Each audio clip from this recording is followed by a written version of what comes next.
come through and join me for live stream. Oh, shit.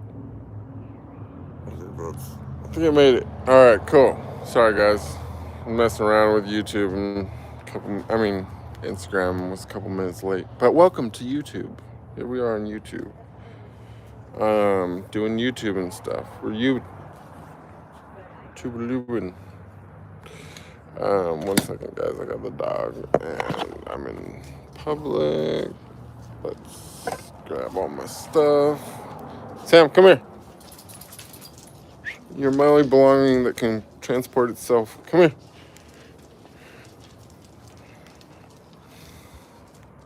Wow, you made that so easy. Come here. Let's do that. All right. So, Sam. Okay.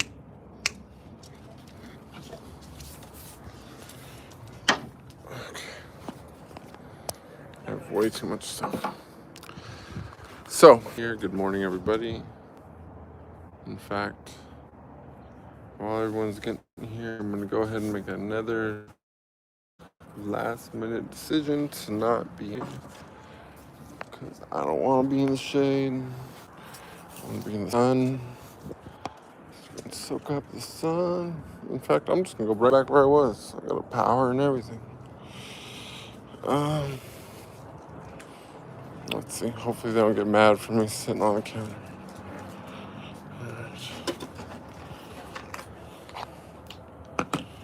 Alright, well that was a useless little journey. Anyways, alright, you guys, we're getting some stuff started. Good morning, Cannonball's here. Our creature. It's the creature feature. Come here. Oh, the creature feature. Come here. Sam. Somebody screen cap this shot if we get one. Come here.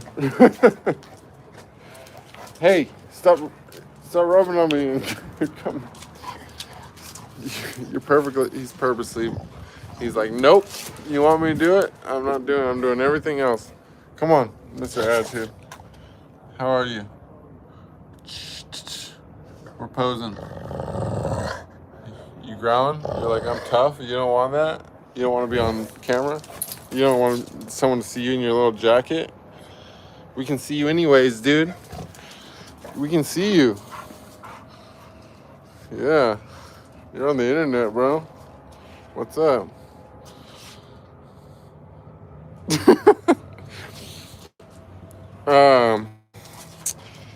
Alright, so what did I forget to do? Disclaimer, not a medical professional, nothing I say is medical advice. Major changes make your diet, it's your own thing. Check with your doctor on that. I'm also a law-abiding citizen, nothing I say is a mission of guilt. I'm not a financial advisor, obviously. Nothing I say is a recommendation for an investment. Yeah, just my opinions and stuff. Just me and a small group of people with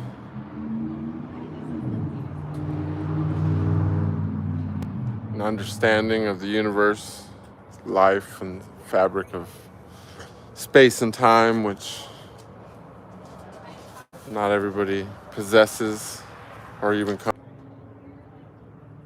Through the power of the internet, we have come together as one to talk about strange things and whatnots from the comfort of our mobile devices. So, that's all I had to say. Looks like we got some chatting going on. I'm gonna go ahead and dive into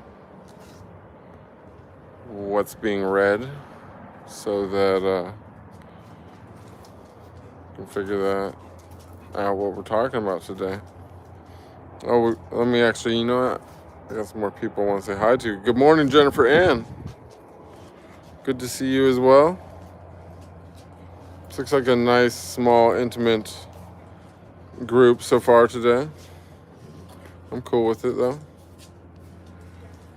So Cannonball says, before we deep dive into universal consciousness and probe into the wisdom of the gods, let's get back to yesterday's dynamic meditation and impersonal detachment topic for a couple of thoughts. You know what? I'm actually fine with just even switching the topic, because since we're doing like daily streams, like I just needed to put something in the thing. I can change it afterwards. You know what I mean? We can do universal consciousness another day, honestly. So yeah, I might actually prefer to continue on from yesterday. If somebody can try to remind me at the end of the stream to change that and to do all that, that'd be great. But I'll try to do it myself anyway. So let's go to the next comment from Cannonball. It says, number 1, my observation. I have noticed that for changes to happen and for my thoughts to flow freely, I need to keep moving. I need to keep moving. Ugh.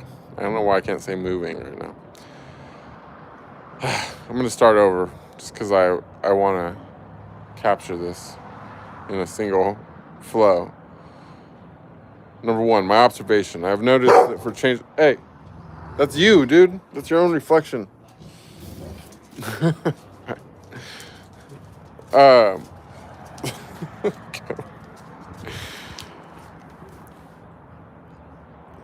Sorry, Sam was just waiting to make that awkward anyways, so it worked out.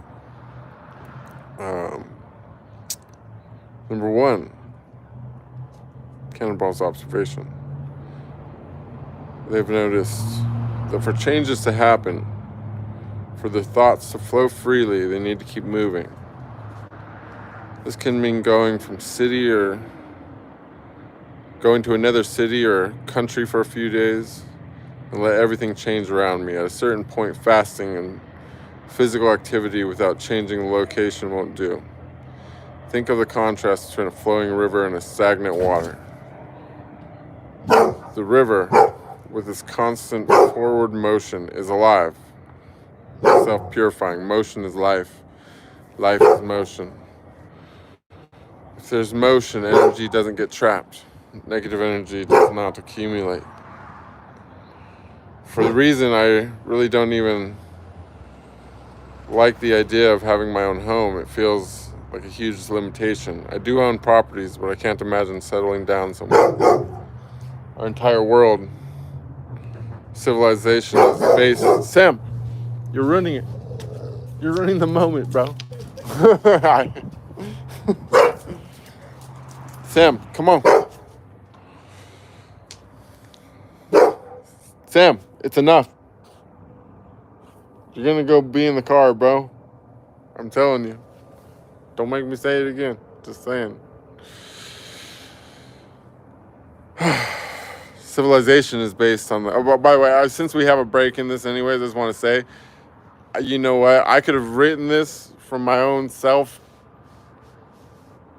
you know, in some way. Like, I feel every word. Like, I can't say that I've had one single deviation from the way I feel as well. Though I will jump in and say it's something I'm working on, because I've for a long time, no matter where I am, I end up wanting to be somewhere else. It doesn't matter how great it is, how much I love it. I just want more. So I want the next thing over and over and over again. So far, I'll just tell you that's where I'm at, is that I'm in a point where I still feel that, but I'm trying to come to a level where, or a place where I'm just happy with whatever, wherever I am. You know what I mean? But like, I totally get it. So back to what the thing was saying. Sam, stop it. Civilization is based on the concept of home and family. And while a home can provide a sense of security, and family can be both a framework for spiritual growth and a source of strength, both concepts are rooted in limitation Now I'm digesting. Sorry, back to the motion to my point. Hotels. Oh, see, I did this too for 2 years. Like, I love the hotels thing, honestly. Like, I hate to feed into the whole, you know, have nothing and be happy WEF concept. But honestly, I totally feel it. It's like, have nothing and be happy. It's like, I don't know if that's how they meant it, but in reality, it's like that. It's just the impermanence is so beautiful and the flexibility is so beautiful. Anyways, getting off track. Well, actually, I'm getting on track, but I'm losing where my place in the reading. Motion, back to the hotels. Okay. Cannonball says, I have observed, even though all kinds of people stay in hotels, hotel rooms, most of the time, they don't stay long enough to leave a strong energetic imprint in the room. Oh, whoa, this took a totally different route than I expected. That's why I feel the best sleep in a hotel room. There's a constant flow of energy and it creates a space for creativity, at least for me. You know, I actually do get that. I don't know. I get the whole thing what you're saying. I totally see that, but also I get that the sleep is better in a hotel room for some reason. Like, also, I always thought it was just the mattresses that I was like used to the mattresses at the chain that I would always use, but maybe is something more to it. It's actually pretty deep. Cannonball says 9 people come and go, but the room remains largely untouched by the stagnation that accumulates in lived-in spaces. That's true. 10. Contrast to this phenomenon of trapped negative energies was also proved by hotel stay. Once I had to stay in an odd hotel in Ireland as reservation for my original hotel was canceled 10 minutes before my arrival at night, and there was no other place to stay. Once I checked out, first thing in the morning, I learned from the taxi driver the hotel used to be an asylum. Oh, shit. This was probably the only hotel where I had a terrible night, so much that I slept with my coat, boots, and lights on. I experienced firsthand that negative energy accumulates over time and lingers in the same place decades or even centuries later. You feel this more clearly if bad energies are present and the place has a good vibe and you just lean into that. So energy fields are quite real. We all know that that moment when an unpleasant person sits too close to you on a bus or train and it feels like they are invading your energy field.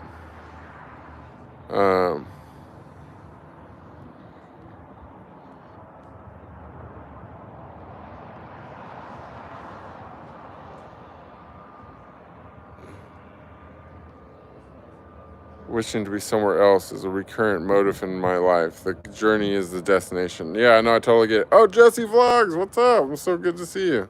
It's been forever. Good morning, Noi. Oh, we got some more people showing up. Okay, this is right in time. So you guys we're kind of, we don't know if we're doing 2 topics right now, or if we're just gonna do the first topic and then change the whole thing and do today's topic tomorrow. So we'll see how this goes. Right now, we're talking about energy that gets trapped in locations and the virtues of nomadic lifestyle, and also the how do you guys feel when you're in a hotel room? Do you guys sleep better when you're in a hotel room? Do you agree that the energy is less stagnant?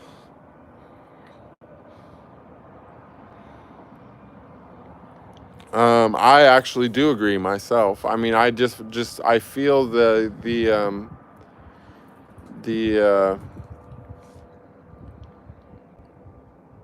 just the whole sleeping better thing, at least. But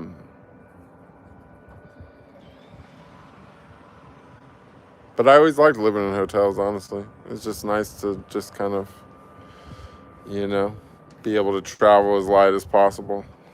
I always actually wanted to try to travel lighter. Just thought it would be cool. Like, Like, honestly, like, even, and it's weird because I came up with this concept even while I was, like, still in jail. Prison or whatever. But we were, like, you know, at some of the worst times in there when I was, like, Sam, if you don't stop that, dude. Some of the worst times in there, you know, there was a situation where we used to play little games, just like asking questions and stuff through the vents, right? And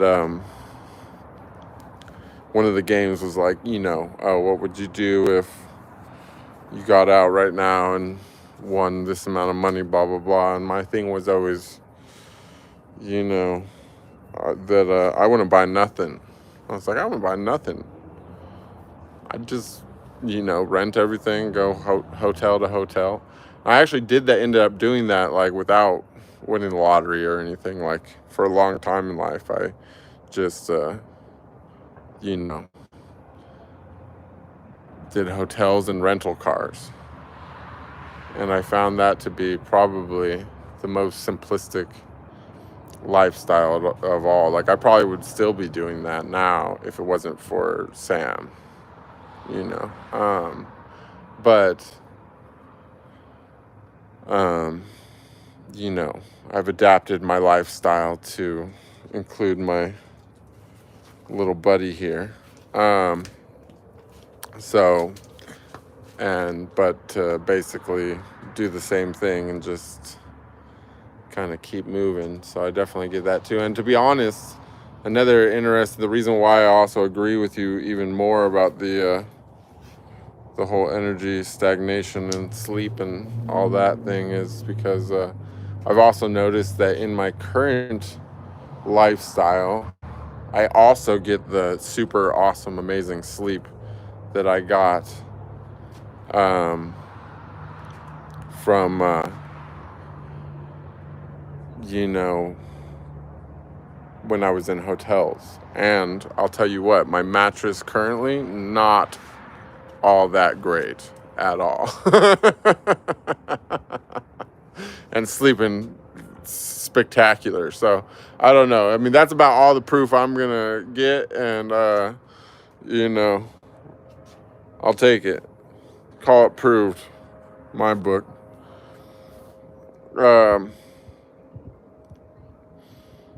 You know, I think that also too, I mean, it kind of reminds me, Noi just reminded me as well, because Noi just said, you mentioned about trapped energy, how do you release it? The truth is, I don't know. I mean, but I do get the whole feng shui thing. I think it's very cool. And I mean, just me using my own logic, I feel like for sure if you had water flowing through your space, you know, and out into the earth somewhere, some type of cycle of that sort, that would be a great way to remove energy from your own personal space if you were like living at home, you know. But yeah, I also agree with what Chillin just said, and I'm gonna go back up the chat and finish if I miss anything, but there's stuff happening on topic here at the bottom of the chat, so I'm just gonna go ahead and respond. Chillin says, it's really simple. If you want to release trapped energy, take off your shoes and go for a walk in nature and get yourself grounded. And this is actually something that, like, I think that needs to be done like every single day, or it'll end up causing like health problems if you don't do it. But there's no such thing as too much. Like, if you can remain without shoes, it'll honestly, you're gonna feel a huge difference. And if you have any kind of like weird problems that you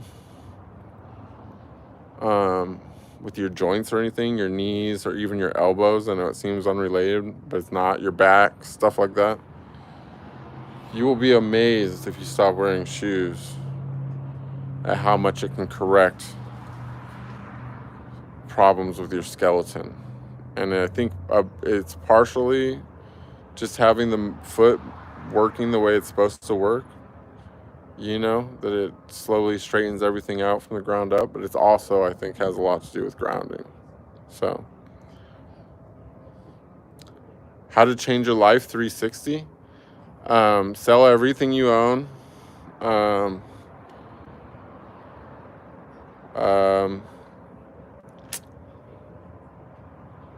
you know, uh, quit your job. If you really, really want to make sure that it goes, it depends if you were like going, in a you were going in a positive direction or not. Like if you were going in a really positive direction, you could just go take all the money that you sold all your stuff for after you quit your job, and you can go take it to Vegas and like gamble it away. That would probably change your life 360 pretty fast. Almost guaranteed, in fact. No matter how much money you had. Pretty much, even if you were like a billionaire.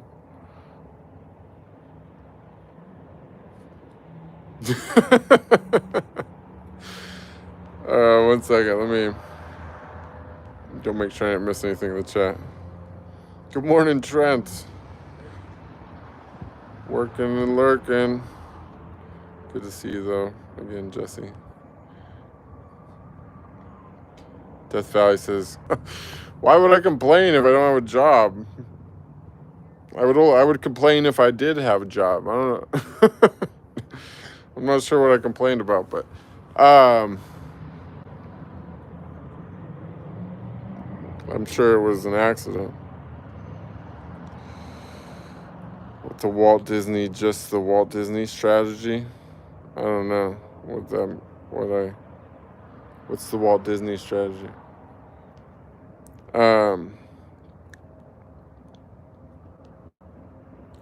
Izzy, good morning.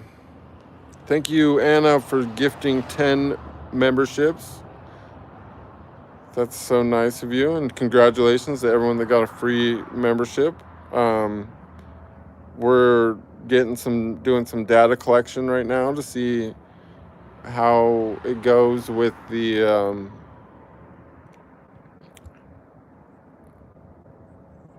new features, but once we got some data, we will be moving back to the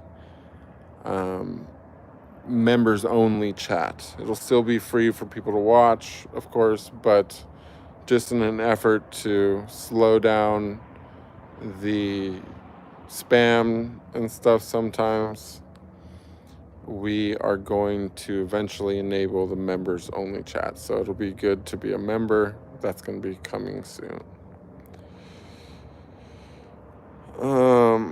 Let's see. Okay, so let's see. We're back to where we were at. Let's see. Tanksello, good morning, Rengwar. Harun Khan, welcome.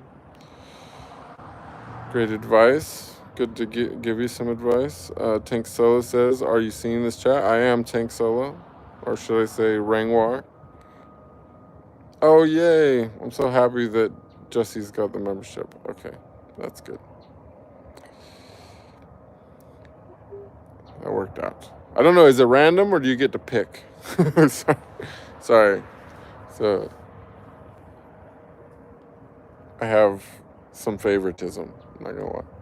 So, no, I'm just kidding. Cannonball says, I think our bodies can also hold energetic imprints. This, I think, holds true, especially women. It has been discussed in the stream that purely because of their physiology, women are ones more likely to start. That's funny. My camera just like blacks out for a second after I start this. Cannonball, they're getting us with. They're using their voodoo, dude. No, I'm just kidding.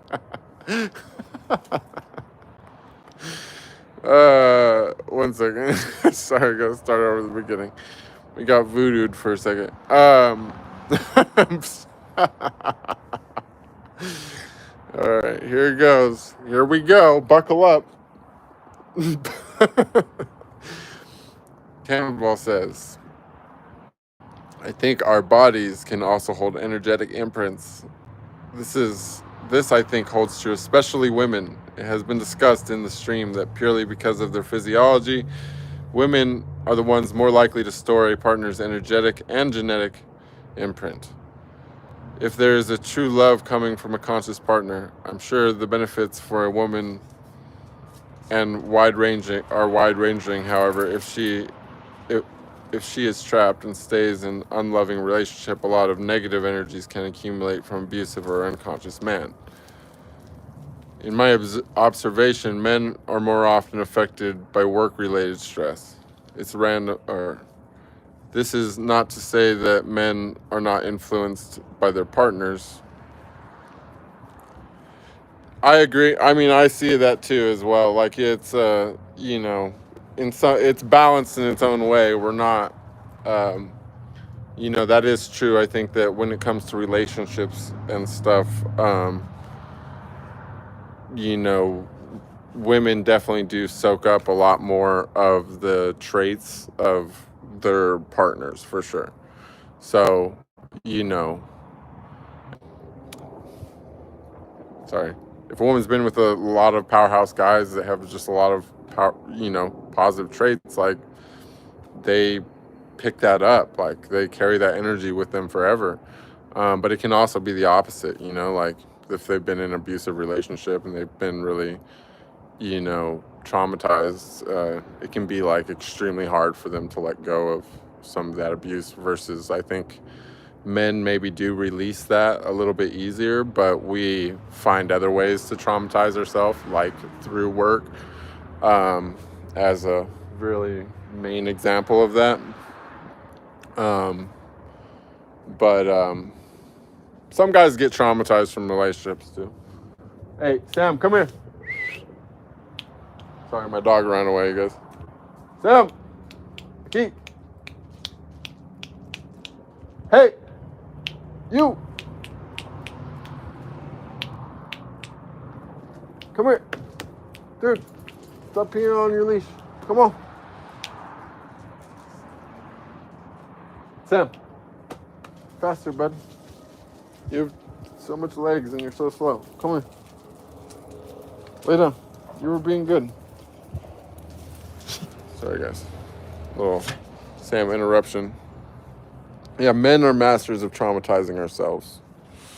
Traumatized myself a lot of different ways. But I'm not going to lie. I personally, I guess, in life has been women, but yet I don't feel that traumatized by it. I feel like I did manage to purge that. And I'm still here for you. Like, I'm still here to help. Like, I still love women, even after all the abuse from so many different directions and so many different ways and so many different flavors. I still stand tall and with love. So I take it as true. Versus, I'll tell you what, gambling, stock market, scared. I'm scared. I'm sorry. I don't want, I repent. You know what I'm saying? Like things like that. Like I just gambled like little bit of money recently and,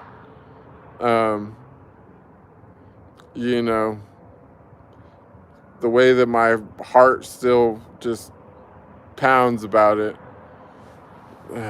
It's just crazy. Just as a test, I was just like, wow. It's,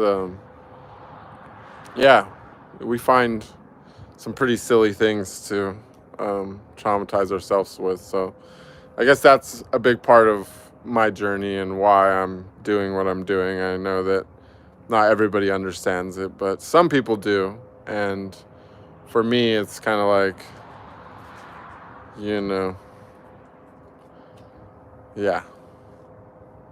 moving away from learning to forget that for a little while. It's a little bit of,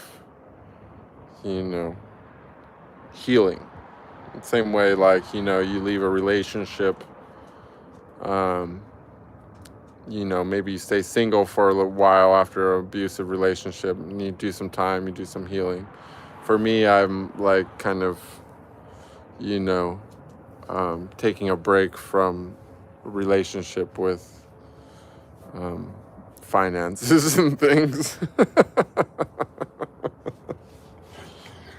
As silly as it sounds, it's like, you know, it's not even it's an understatement, if anything.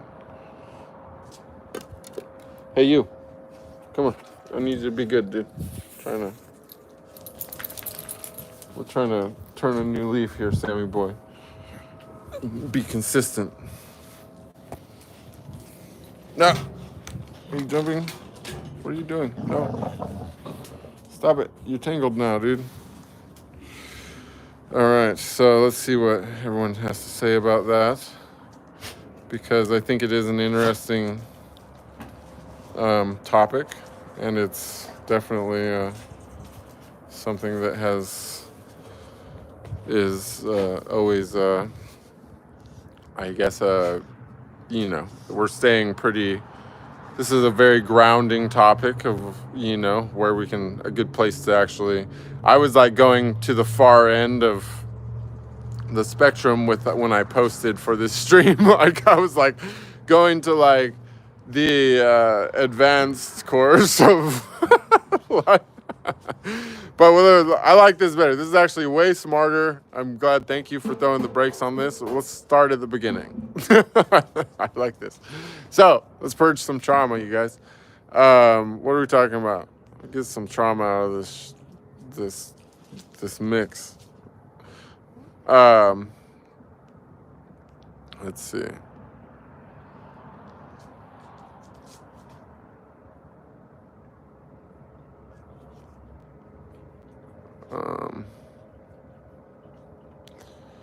Yes, and you know, okay, I like where this is going. This is going to go somewhere good. I like this. Oh,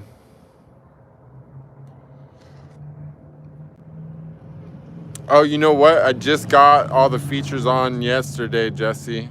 We got monetized yesterday or something, or actually the day before, but I forgot to turn it on.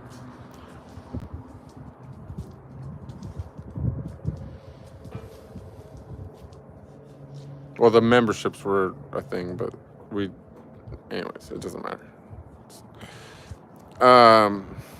Let's see.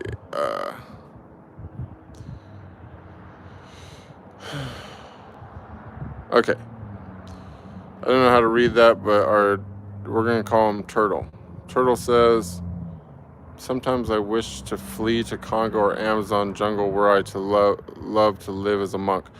I totally get that, but check this out. Here's the cool thing is, this is what I've come to realize is that, or at least not even come to realize, but I feel like it's kind of what me and Cannonball are talking about and what we've come up with is there's ways to, you know,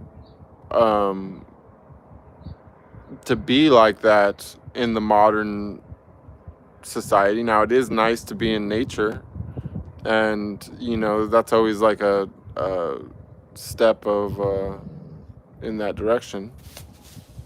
But the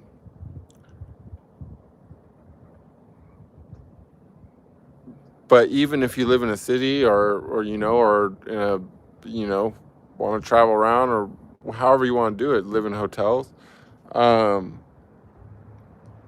you can still live an ascetic lifestyle just by being detached. If you detach from everything, especially material things, you know, it makes more room in your life for you to love everybody and everything. You know what I mean? Like, you gotta, like, you know, it, like, at the core of everything, I know it's like, if you've not, like, it's one of those if you know things, but like at the very core of everything, like, you are love. Like, you love everybody. You don't realize it. Maybe even you're an angry person. You might be. I'm not speaking to anyone specifically, unless you out there are resonating and being like, no, I'm angry, I don't love shit. You know what I'm saying? Sorry. See, I hate to even say stuff like that out loud. I shouldn't even say stuff sarcastically, because it's just like, you know, putting bad vibrations into the universe. But like, you know what I'm saying? Like, anyways, back to what I was saying is, at the core of you, you are love. Okay? You may or may not understand what I mean by that, but truly trust and believe that you are. All right? And realistically, you can shed everything no matter where you are. You don't have to be in the jungle. The jungle is like the most extreme version of it, because you can go and, you know, there's some like intense, there's one of the levels of realization is to understand the earth. And to understand the earth, you got to immerse yourself into nature in some kind of way.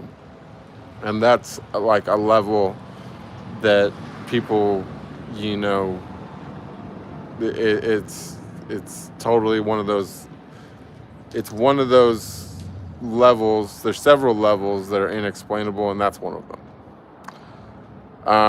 But there's a way to understand the earth by going into nature. Now, you don't need to do that. You know what I mean? You can shed everything that's you, everything that represents you as a person or creates a bond from you to something else. And by disrupting all those strings and all those bonds, no matter where you are, you essentially are a monk.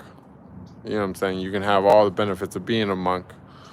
All you got to do is just start cutting cords. There's nothing that you need to be a monk. You don't need to change locations. You don't need to be in the jungle. You don't need to be in nature. You don't need robes. You don't need nothing. You need absolute silence. You know what I'm saying? You need, Sam, stop. You know, like, I guess technically a monk has to have a religion, but you know what I mean? You can be an ascetic. You can be a holy man, a religious person, a very spiritual person, no matter where you are. It's just ultimately less is more kind of a thing. You know, the lighter you can be, you know, the best. You know what I mean? You want to be so light that you could blow across the world. But eventually, at some point, you also want to be so calm that even though you're as light as a feather, you're still just sitting on the ground wherever you are. You know what I'm saying? You're at rest, even as a feather. Even as a feather, you're at rest. That's the ultimate goal.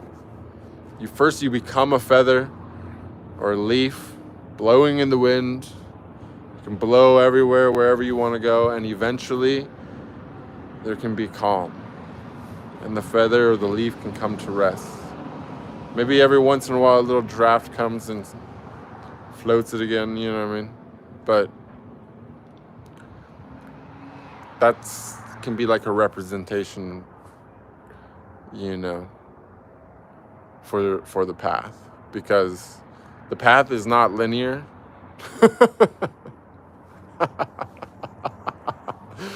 The path is not linear at all. And what it is also, it's a leaf in the wind. It's the most chaotic thing ever is the path. You know what I'm saying? So since the path is pretty hard to follow, it's better just to you know, let it carry you sometimes, in my humble opinion. Now, let's see what the chat has to say about all that. Artsy fartsy, welcome. I love saying profound things and then directly. It's so fun. This is a very dystopian future indeed that we live in. It's random memberships. Thank you for that information.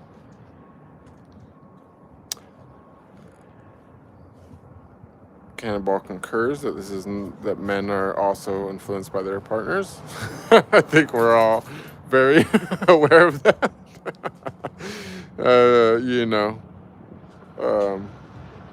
to the fall of nations sometimes. Sam, come here. Sam, come here. My critter. Rosebud.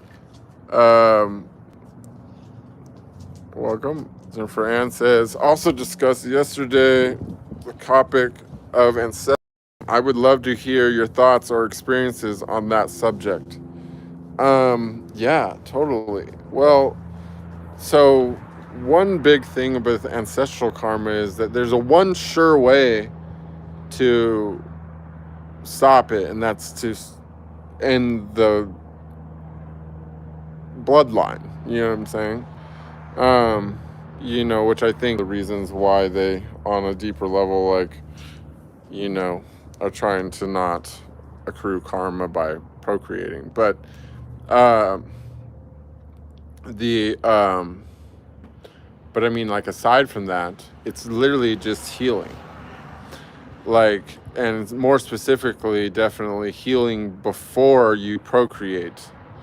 Because, you know, and again, this is just my opinion, but like, I believe that your core memories, like the things that make up you and your personality,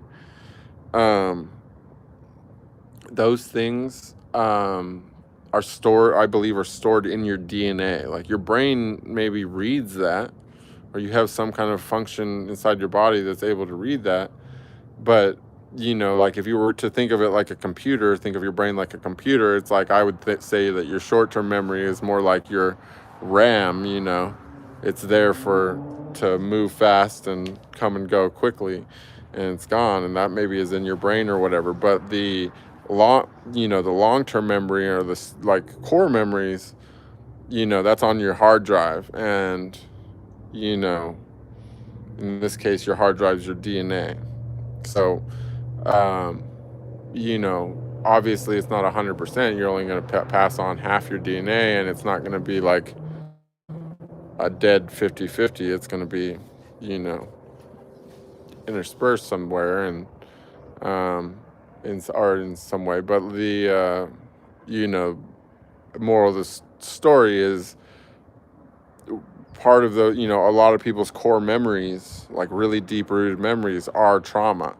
Trauma and memory is almost synonymous. It's not completely synonymous, but like, it's heavily related. You know what I'm saying? Like, without memory, it's hard to have trauma. Now, you can still have trauma because you can have physical trauma, and even emotional trauma can cause physical trauma. And so you might even forget the thing that traumatized you, but you might still have the physical trauma from it, and you'll still have the negative effects of that until you release the physical trauma as well. So, like, it's a big circular thing when it comes to trauma of all types. But it's the same with ancestral trauma. You know what I'm saying? Like, you need to whatever. And if you didn't happen, and maybe you already had kids, and you maybe had your trauma at the time when you had your kids, and sadly that would have probably passed. But the way that you help that continue to end is that you hope that your child is the breaker of the cycle, and you try to enable them in the best way possible to be the breaker of the cycle, you know. And so, you know, that's just what you do. And, you know, if you're planning on having kids, just be conscious. Like, do your healing first. Do your whole spiritual thing first. You know, like, discharge, get your body, and, you know, if you're about to deliver someone into this world, like, cleanse yourself completely anyways. Like, all the things you need to do for spiritual growth and preparation is the same things that you should be doing to introduce a new soul, or an old soul in many cases, back to earth, you know. So that's my advice for the whole ancestral karma thing and the clearing of it. And then Magic says, us women have monthly purges for that stagnation. Oh, that's true. That is true. Sacral movement, emotion in the womb itself regenerates at a cellular level, and other practices like yoni, eggs, and kegels. That's true. That is true. I guess there is a release in some way each month, you know. See? Well, there it is. That's why we have such a beautiful thing here, because, you know, we have people who have all those parts to tell us how it works. And I can just focus on what I know.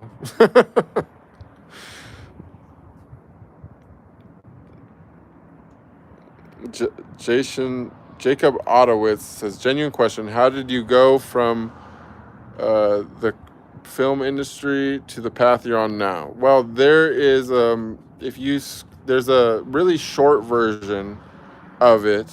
It's 1 hour long, is the shortest version you're gonna find of it, is on the video tab. It's the most, I cut it out of an old stream, but it's the most recent posted video on YouTube, outside of the live tab, in the actual video tab, where it says like my spiritual awakening in a vertical nutshell. That would be the best answer to that question. But ultimately,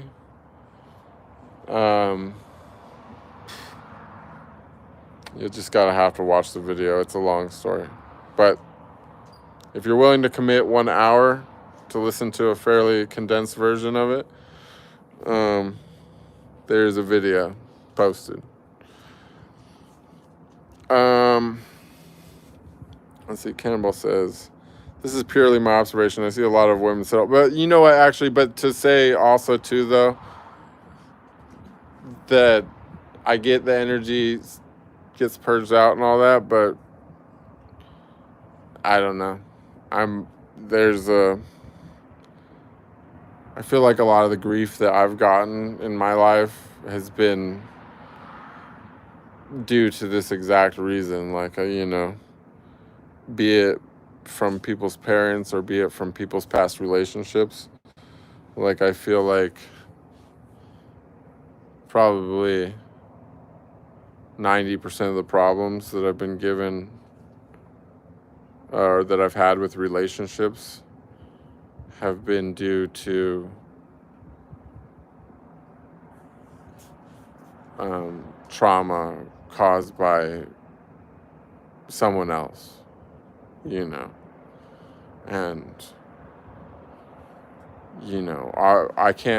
obviously I'm straight, so I can't really comment on beyond that, but I also know how I am, and I definitely have been traumatized, have carried that in the past, but I feel that currently,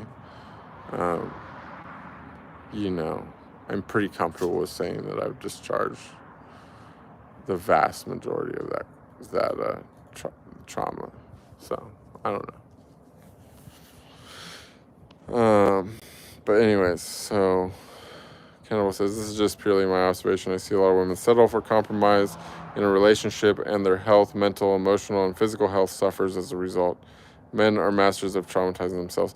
Yeah, but you know what? Like, if we stay in the relationship, we'll have all the same trauma as well. I just think that it goes out. We just like recover from it a little bit faster.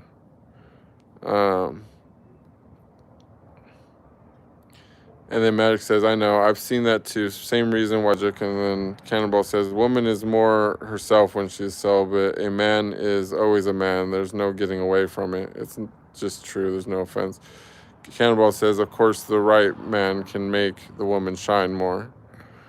And then Magic says, we remain soft and unconditional as a divine collective. Jesse Vlog says, you have to love yourself 100%, and then your person will see you will be on the same path together. That's true. This is back to also something we were saying yesterday. So, and Jesse wasn't even there yesterday, so it's actually kind of cool. This is like getting pretty cohesive. Is that, yeah, it's,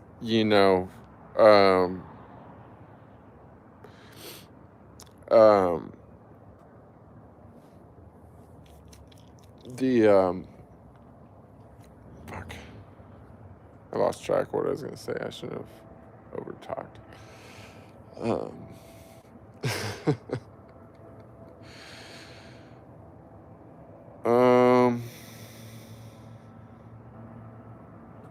But yeah, you just have to, get to the center of yourself, be the best version of yourself. And the other thing about that is, and that doesn't even just, that works, of course, that opens up your, that's the best thing you can do in any relationship, no matter what kind it is, be it romantic or a family member or business, anything, really. But, oh yeah, that's what I was going to say. But ultimately, the most spiritual thing you can do of all, even the only thing that, in my opinion, and it usually it includes love and unconditional love, but something that is even bigger because it's encompassing unconditional love as well as other things, is total authenticity. You being you, the real you, not your ego, not the voice in your head, but the you that listens to that, the you that keeps that under control, the you that's always, that's been guarding the world. Some point, it's possible when you love yourself enough that you know who yourself truly is, that voice just goes away, and that becomes you, 100% you and only you, and that's the best version of you. And it's such a good version of you that it's going to make everyone around you be closer to that version of themselves. Thank you so much, Noy, for the donation. Much love to you. Matthew James Starlight says, seeing the other person for who they are, how often can we really say that? I think we talked about this yesterday in terms of detachment. We could expand on that. Look at that. We're so cohesive, you guys. We're carrying each other's thoughts. But yeah, detachment. Detachment really is, it's a necessary component of unconditional love. You can't be attached to something and say that you love it. Do you know what I'm saying? Because that means that your emotions are, it makes a possibility for deviation. Love is so big that if it's love, if it's real love, then it's love. There's nothing else to say about it. It's unconditional. You can just be detached. Like, it's there. It's not going nowhere. It's unbreakable. To be attached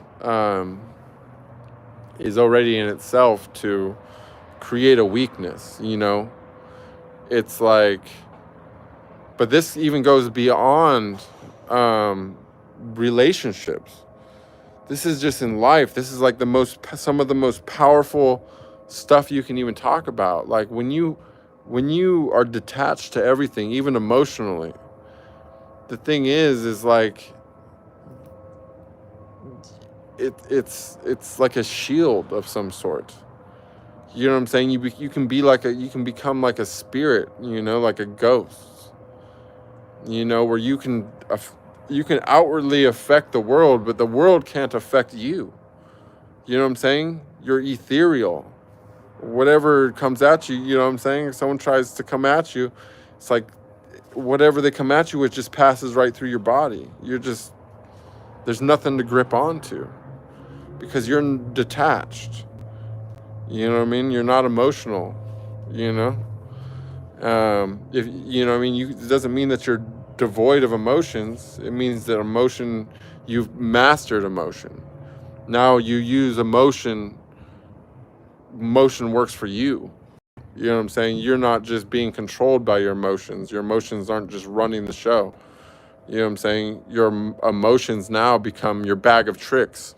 Congratulations. You're officially a word. You know what I'm saying? Like once you master your emotions, you master everything. Like it's like master your emotions, master your hunger.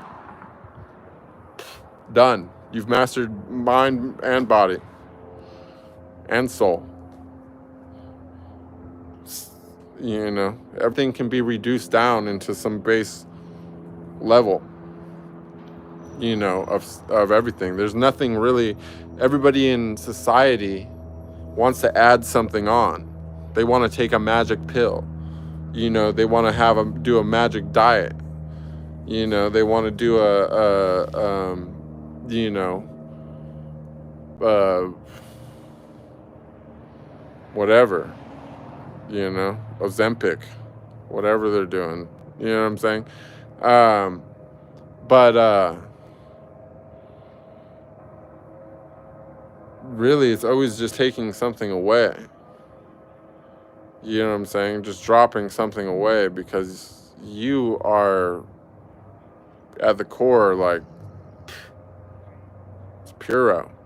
So good. You know, it's like also too, I want to expand upon what we were talking about yesterday too, with the like, or I don't know if it was the day before, maybe it was both, but you're the most high-tech thing in the galaxy. Like, look at you. You know what I'm saying? Like, people over here lusting over Bugattis and shit, but they don't even know how to drive their own body. Like, you're a fucking rocket ship. You know what I mean? Like what do you even need? Like, you know what I'm saying? Like, okay, I was like trying to think, like, what even matters in life that's so important that we built with technology? Like, I'm like, oh, you know, cars are cool, airplanes are cool, I like to travel, I would never want to give that up. But like, the more and more I think about it, I'm like, you know, but the thing is astral travel is real, remote viewing is real, like all these things are real, right? So it's nice to physically go places and stuff and anything, but it's all pretty much obsolete when you can just like send your consciousness out and basically be like a human drone flying around, like you know, nobody even knows, you know. It's just like, to just, I know it's not like everyone can, like, we can just wake up tomorrow and be like, yeah, it's cool, I'm just gonna go fucking project out and like do some stuff. Like, no, of course, it's like, it probably takes, who knows? I mean, I don't know. Maybe you just wake up one day and you're like, I got it. I can do it. You know what I'm saying? It's like, I've done it before. I don't know what it takes to master that, but it just makes everything obsolete. Like, spirituality, like, it makes everything obsolete. Like, there's no other thing. And the thing is like, it's not complicated. You know, even in spirituality, people are the same thing. They want to add something on. Sam, stop it. Like, oh, I need this yoga pose. I got to do this yoga pose. Or I'm going to do these mudras. And I got to have this special chant. You know, and I got to do all this stuff. Or like, you know, some people want to, you know, doing stuff. They want to do whole rituals. You know, they're going to burn some stuff. They're going to draw some stuff. They got to get some ingredients, you know. All this stuff, like, okay, yeah, like, maybe that works and all that, but the, you know, but there's a better way.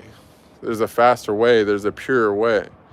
You know what I'm saying? Like, even if all that stuff works, you're just, like, appealing to an aspect of the whole. You know what I'm saying? So why not just go above that? Go over the top of that. Go to the source of all things. The source of all things is at the center of you. So that means you go inside yourself. You don't have to go anywhere. You just go inside yourself and everything becomes, if you go deep enough inside yourself, then the whole world becomes at your fingertips. Wherever you want to be, you're there with your consciousness, because it's all part of you. You're inside the same thing. You're part of the fabric of all creation. You know, and that sounds really like whatever, big talk, but that's the type of thing that if you dedicate your life, then that's there for you. But you know what I'm saying? The thing is, you don't have to be in a rush. You know what I'm saying? If your life isn't accommodating all that, like, do it later. Like, set yourself up to do it later, to make it easy to do it later. But ultimately, there's no special hacks. You don't have to learn anything. You can, that's a way, but it's a more complicated way. The direct route is inward to the center, where you just fucking burn everything off of you, like subtraction mode. You know, it's not just about getting rid of your addictions and, you know, bad habits. It's about getting rid of any habit. Doesn't even matter if it's a bad habit or not. It's about getting rid of not just your negative desires or your unrealistic desires. It's about getting rid of any desire. Like, oh, I like that? No. You know what I'm saying? It's being sadistic to yourself in some way. But eventually you break and you adapt. And once you adapt to yourself being the ultimate sadist, you know, once you adapt to yourself cracking the whip on yourself all the time, every time that you do anything, you know, Sam, dude, come here. No, come here.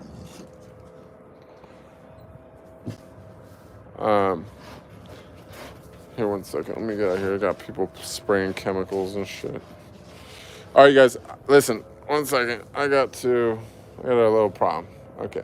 I don't know if they're coming over here, but there's a guy with some pesticides, and yeah, I got to get away from that. Okay. 1 second, guys. They're trying to gas us.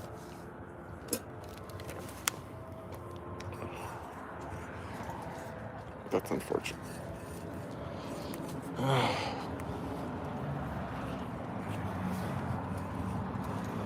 hope I'm not just walking. This is like the world we live in, where they just want to poison everything.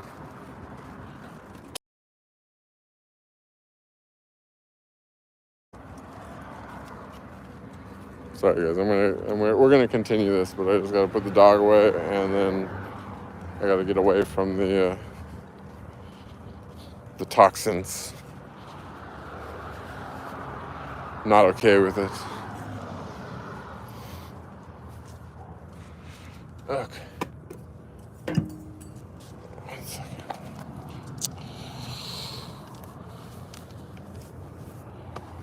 Someday we're gonna have a stream where the dog doesn't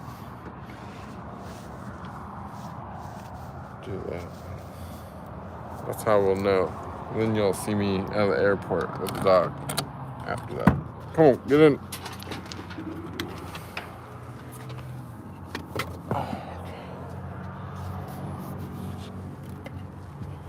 Come on, go. 1 second.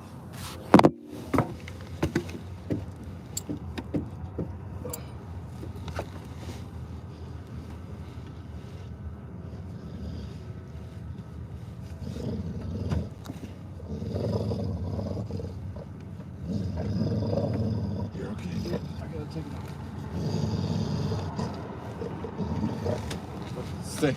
You're fine. Stay.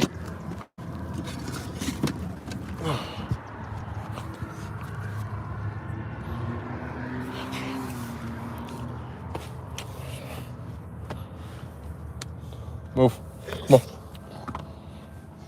Move.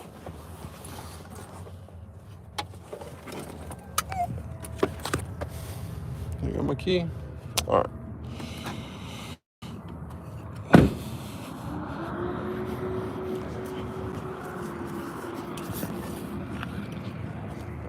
Poison man is back. He's following us. Damn it. The poisoner. He's here. Spraying stuff.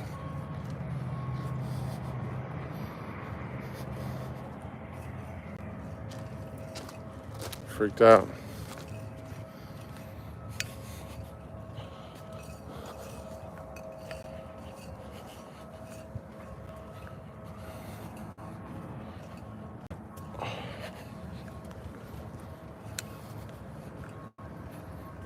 Okay. Hope this is a poison-free zone.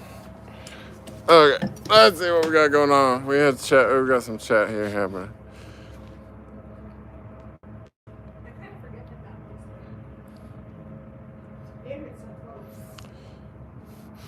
I can smell that shit. I gotta get the fuck out of here. All right, this is whack. All right, 1 second.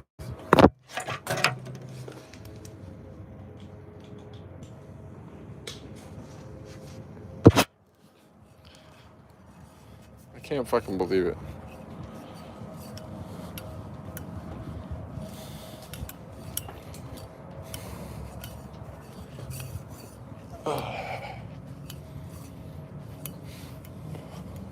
Sorry, guys. Trying to find a poison-free zone. I don't know why I fucking... See... It's just... It's really upsetting, honestly. Yeah.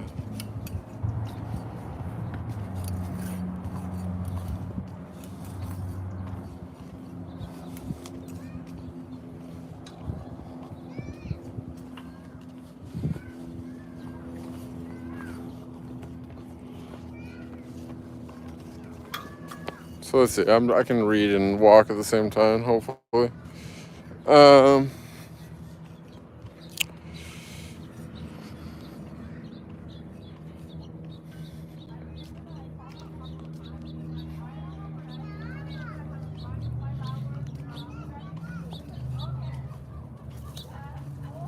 Oh, the pigeon. Pigeon almost landed on me. That was cool. I was. Damn. Okay, so there's a million kids here. All right, this is getting complicated, you guys. It was so good. I might have to go back to the car. I was enjoying the outdoors.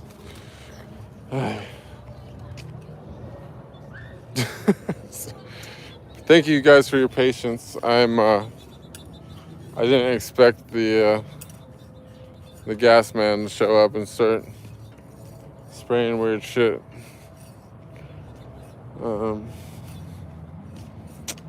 But it happened. It's just what happened.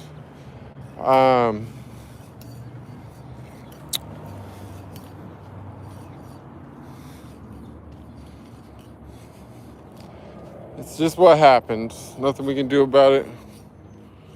We're gonna adapt. We're taking it as it is, you guys. We live in the world. The world provides poisoners. And we gotta sometimes move away from them. And that's just the way it goes. It's the real losers in this whole thing is the microbiome, the earth, and of course the local insect life who are under direct attack, as well as,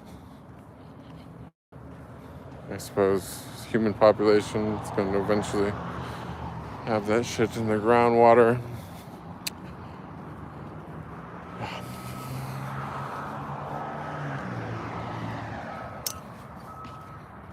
Well, let's see how the cellular connection does.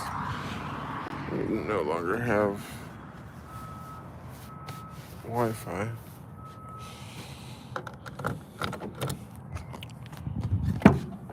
Move. Move. Go. Scoop.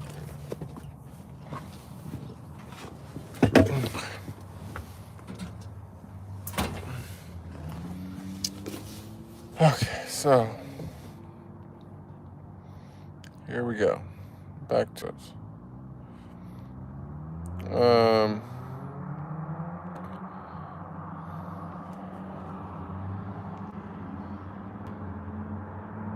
Okay, there's where we're at. Matthew says, seeing the other person for who they are, how often can we really say that? I think we talked about this yesterday in terms of detachment. We could expand on that. Yeah, I mean,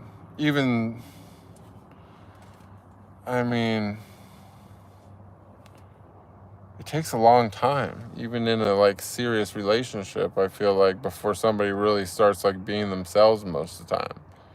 It's like everyone puts their best foot forward for obvious reasons, but the problem is it's like you kind of got to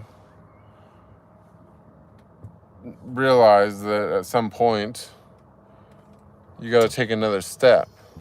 You know what I'm saying? You put your best foot forward, and taking another step means showing your real self and who you really are and what, you know what I'm saying, and being you, you know, so that that other person can make an informed decision about, you know, what they're doing with their life.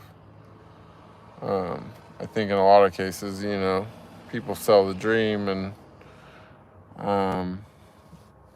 you know, sometimes if you're buying, you get yourself entangled with somebody, and suddenly they get comfortable when things are already entangled, and that's when situations become really toxic and kind of negative and probably traumatic for both parties in reality. Though I'm not sure, I mean, if we're trying to really go down that rabbit hole, but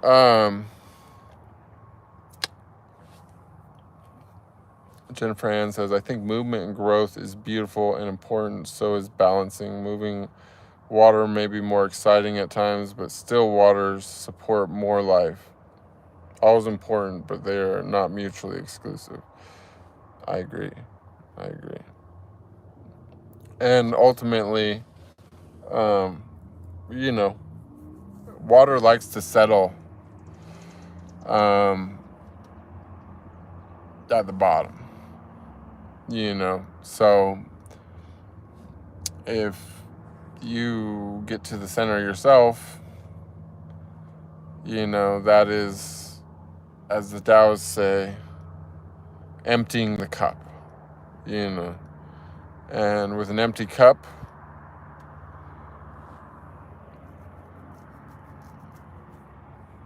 you're open, you know. You're open to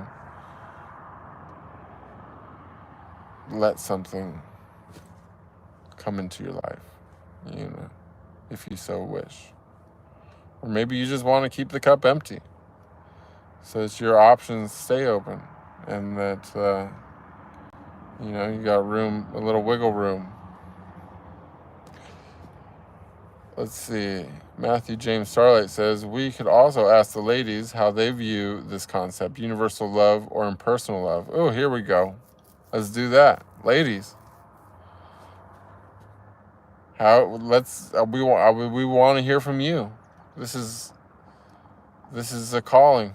If all of our ladies of the chat could offer some type of opinion,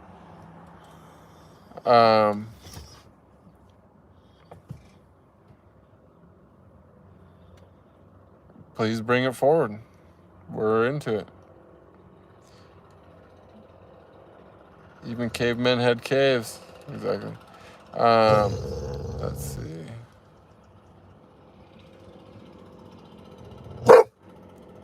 Soon to come. Who's that girl behind you? I don't know. I didn't ask her name. I didn't even know there was a girl behind me.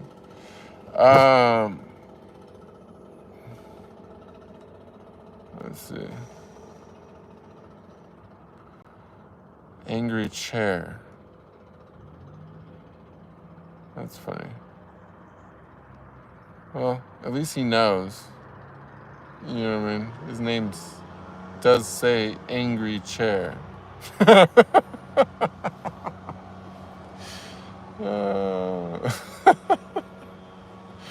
Sorry, I guess everybody can't see it, but there's a guy named Angry Chair berating me,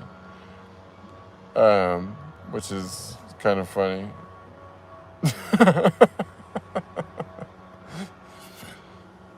You know what it reminds me of is like a person who like moves to LA so they can make a bunch of money, right? And so they got the nice car and all that, but they're like the kind of person that is like gets pissed off easily, but especially by things like traffic.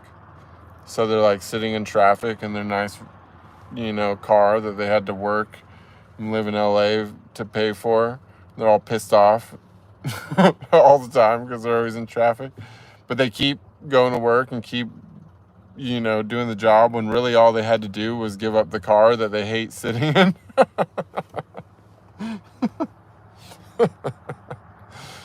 And then they wouldn't have to keep going to work and keep sitting in traffic, and it's just like super funny.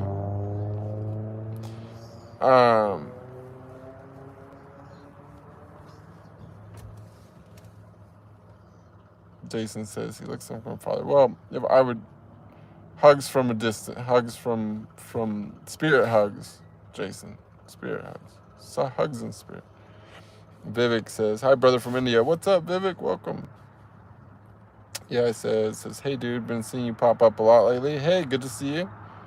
Happy that you're seeing me pop up. Maybe it's a sign you should be hanging out one day, see what we're talking about. We had a little hiccup here on the stream with the pest control guy, but I'm like emotionally sensitive to toxic chemicals, so it's kind of like a thing. Yeah, I said nothing wrong with attachment if you can also let it go when the time comes. I learned that long ago. Well, yeah, no, I mean, there's definitely just levels to everything, you know what I mean? Like, for sure, yeah, it's like, it's one of those things, I guess, it's better to have an optional attachment than, being kind of stuck in the situation, but, I think that just when we say, like, detachment on, like, an unconditional love level, it's kind of like, more as, like, a spiritual concept. You know what I'm saying? Miss Stranger says, if you consider yourself lucky, what is luck? What is the best thing that can happen to you if you are a luck god?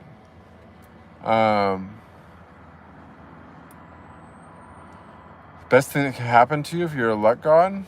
I don't know. You could like have some kind of like rare gene that turns you into like Wolverine or something. I don't know. You clearly have some funds. I don't know what you could do with those items. Between the two of them, I'm sure you could like fight crime or something. If you were like the luckiest person in the world, you could be like some kind of like Batman character. Like every time the bad guys were gonna get you, you would just like get lucky and survive. You know what I mean? Or you could be like a detective. You know what I mean? Just like have to like kind of walk around like looking for the guy. You'd be like a super good detective. I don't know why you'd want to be a detective. I wouldn't want to be a detective, but that's one of the things you could do is being Mr. Luck.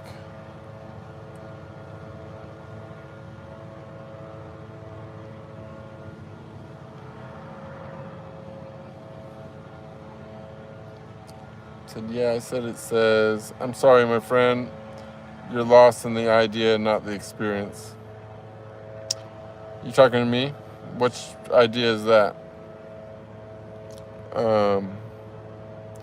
Miss Stranger says, yeah, the idea that sometimes turns into reality and you feel blessed. I don't know. I'm lost in the conversation is what I'm lost in. Let's see. I'm trying to catch up, you guys. It's my own fault because I let it get behind. Jennifer Ann says, hi, Matthew. I am not sure I fully understand your question fully, but I would love to answer the way I have so far heard this explanation of unconditional love discussed here. It would be interesting to hear your answer and perspective. Sorry. I'm reading two different people's things. Back to what Jennifer was saying, is unconditional love discussed here does sound beautiful and beautifully positive, and I am new here, but to me is both impersonal and detached. Joey says, just go to a park. There is actually a park here. I was trying to be on the Wi-Fi, but it seems like the cellular signal is actually holding up here. So I'm just going to give it some time for those chemicals to like dry and disperse. But I didn't want to be like, there was a dude like spraying all around the spot that I was chilling at, which I thought was pretty whack. But I'll probably go back there in a second. Anyways, Jennifer says, compared to what I authentically desire for myself personally, unlike my hopes and desires universally, I separate the two. That is definitely a practical approach. And it's also very, what do you call it? Yeah, I mean, it's real, you know. I think that's the common feature for people who are detached with the relationships is like, you know, you have your perfect thing, but you also know your own limitations. You have what you would want, but you also know the limitations to what you're able to give. You know what I'm saying? And sometimes what you want and your limitations of what you can give just don't line up in a way where you can have both, you know. And that's kind of the beauty of detachment, is that, you know, there's this, it's part of the whole liberation thing, the whole liberation theme with the whole enlightenment journey and all that, is like, you find peace at some point to a level where, yes, you do, if the perfect thing came along, you would be happy, but you're already happy. And you know the perfect thing most likely won't come along, so you don't put too much energy into it, because it's the same reason why, you know, you don't buy fucking insurance for things that'll never happen. You know what I'm saying? It's like, because it's just a waste. You know what I'm saying? Like, you'll be happy if you win the lottery, but why would you buy a lottery ticket? You know, it's just like, it's most likely going to be out the window. You know what I mean? It's just like a, you know, dream. You just got to find the center of yourself. And, you know, most likely, you know, it's like that kind of luck doesn't happen. But the beauty of it is that magnetism is also real. So, you know, in this sense, we're not just trying to like find a grain of sand. We're trying to find a needle in a haystack. And luckily, we have the ability to become a magnet. You know what I'm saying? So we don't have to sift through every piece of hay to find the needle in the haystack. We can just become magnetic, and then we just, you know, just glide right over and let it come to us. You know what I'm saying? That's kind of like the way I look at it, is that, you know, the only way that makes sense is through magnetism, and anything else is, you know, a losing gamble, in my opinion. And what's more magnetic than a healed, authentic person, right?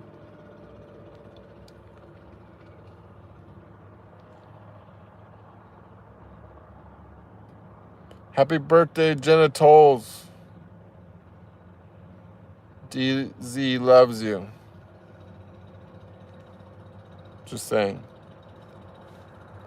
Kenwell says, let's introduce a controversial idea. Cannonballs. He's like, this. He's like, that went too smooth. Like, we need more controversy. Okay, sorry. Let's introduce a controversial idea that ties in with love, detachment, and impersonality. This is something I've been thinking about. Counter arguments are welcome. Anna says, let me know if you're ready, if you're here. Anna's here. DZ says there's an NPC like me on GTA. I wouldn't be surprised. They're like, you know, they love to plagiarize my likeness. It's a known thing. You know, I've made it hard for them to do it in person nowadays, so they've resorted to the digital world. Cannonball says, let me rephrase that. Here's Cannonball's provocative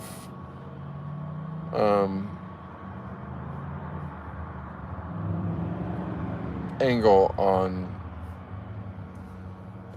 relationships and whatnot.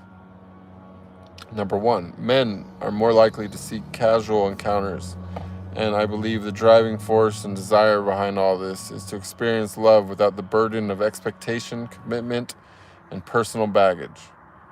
It is not about wanting to avoid responsibility. Yes, in pathological cases, we talk about predatory behavior, exploitation, self-gratification, and irresponsibility, but I'm talking about healthy men's basic need to connect with a woman without all the background noise that accumulates in a relationship, sometimes rapidly. Add to that children, work, etc. All that increases the space between the original protagonists of the life on earth playbook, man and woman. It doesn't mean he can go ahead and act on that desire and have that affair or hookup with anyone. Partners must always be chosen responsibly. I'm talking about the driving force behind this. That is something that needs to be addressed and discussed, and so that men and women can recognize this and work on solutions. Regarding women, I'm not even sure if women have the same deep desire to merge with another in timeless and personal space. I find it that most women are more interested in the individual man and personal love, not the idea of man and the universal quality of love. The universal quality of love, I think it's supposed to be. That's also one of the reasons why women are more likely to be faithful other than biology. And it's got me composing another long piece. Okay, so Cannonball's working on some more stuff. Let me catch the other comments that were interspersed with Cannonball. I think it's just Jen. She said, a favorite quote, true words that once were spoken, to love another person is to see the face of God. And yes, that is ultimately like my view, is like, I'm so detached. This is something that you guys have seen in my past work, but I'm so detached in a relationship, you know, that even in a relationship, or even, well, I can't even say even in a relationship because I haven't been in a relationship, but that even in sexual relations, you know, when I am there, it's not, you know, okay, I of course I want to have a good experience. And I will. But it's just my secondary motive. First and foremost, my foremost concern is that I do. It's like when no matter who's in front of me, even if I don't even know who that woman is, but I'm going to do my absolute best. And not to say that I'll succeed 100% of the time, but I do fairly well. But to me, it's like I'm having sex as if God has taken the form of a woman in front of me, and that, you know, the female essence of God themselves is there, and I'm you know, being put to the task. And that's what motivates me when I'm, you know, engaging with a woman. And in some way, it's not an imagination at all. Like, that is what women are. Women are the divine essence of the Creator. In fact, you know, in my visions, the thing which I see as the primordial essence of consciousness, you know, there's a somewhat of a feminine quality to that, because it gave birth to something else. It gave birth to everything else in some way. Even if that birth was simply with the act of thought, you know, with the act of existing as consciousness. But nonetheless, that which is the original is, you know, in some way the birther, you know. And, you know, so for that reason, when I'm in that situation, you know, I don't ignore the fact that there's a masculine side as well, and that needs to be satisfied. But the thing is that there's a part of me that is the masculine part of myself that is satisfied by satisfying, that is satisfied by nurturing, even if that nurturing is coming in, you know, that carnal way. Because, you know, it really is, like, there is, like, women have a lot of different flavors, they got different layers and stuff, but there's, like, you know, sex is one way to get to the center of that in a hurry. And, you know, sometimes that can be a good thing, and sometimes it can be complicated, because it's actually, you don't really get to the center, you just get past the outer layer in a hurry, should I say. And you know, obviously that gets you closer to the center faster, but it also kind of makes stuff happen in fast track as well. So and again, that's like everything else, it can be a good thing or a bad thing. It might, in a lot of cases, it can bring out the absolute best. It brings out something amazing, you know. But in other cases, it uncovers some other stuff too, in my opinion. Let's see. To love a person is to see the face of God, less miserable. Let's see. Jennifer Ann's comment. Sorry, guys. This stranger says, water is a great source of energy. It can create portals in other dimensions. No doubt. You ever heard of the squirrel diet? People are saying it's nuts. That was a good one, Dad.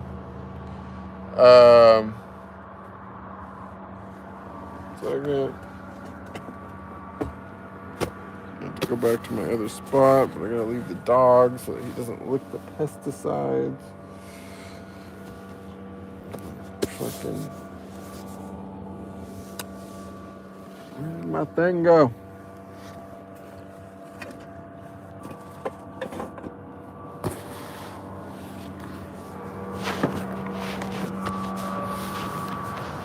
There it is. I got it. Okay. We're going back. going back.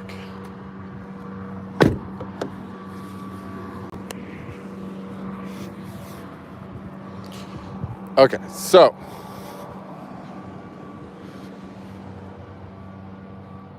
oh man, there's freaking always these fucking trolls, man. I always wondered, like, honestly, I get a little sad every time I see these people like trolling me. I just like think about like how mean their parents probably were to them when they were babies, and I'm just like, it's really sad. We live in a world that creates very troubled individuals. But, you know, that's what makes this important. You know, healing is possible. Healing is possible.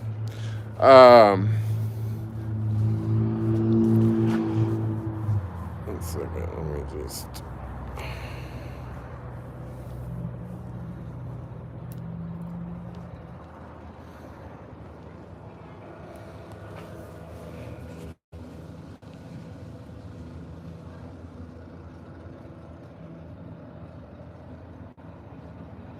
Have I ever met anyone that I had feelings for along my journey? I mean, yeah, totally. Just not like,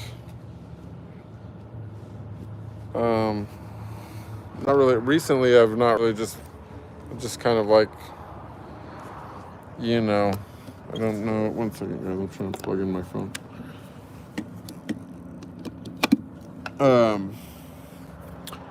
Recently, I'm just kind of really super into, like, you know, you guys, I just like turn off my phone most of the time.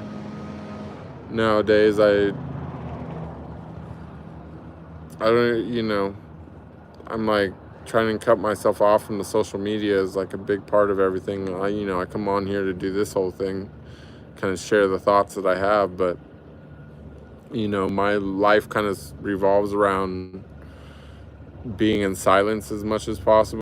Sorry guys, my phone had a little thing because it was connecting to the Wi-Fi, but my life revolves around being in silence as much as possible, being off of the phone as much as possible, away from any kind of media as much as possible, and being in nature as much as possible, eating as few different ingredients as possible. Like, for me, like, the perfect meal is like one ingredient. So that's kind of what my life revolves around. So that's not really conducive to anything. But even if it did, it's like the whole point of the whole thing that was like we've been talking about is like affectionate detachment, and how that is basically a required part of unconditional love, because attachment, which in some way is kind of like well, you know, I mean, I guess a feeling could be considered affection, but, you know,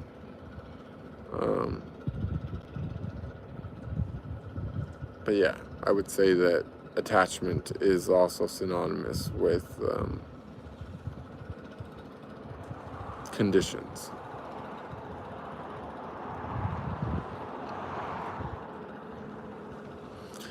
Magoo, let me ask you, how much time energy do you suppose you spend on, like, have you spent in your life, like, picking little things out of your skin and, like, stuff like that? Like, I don't know if your avatar is you, but you have an interesting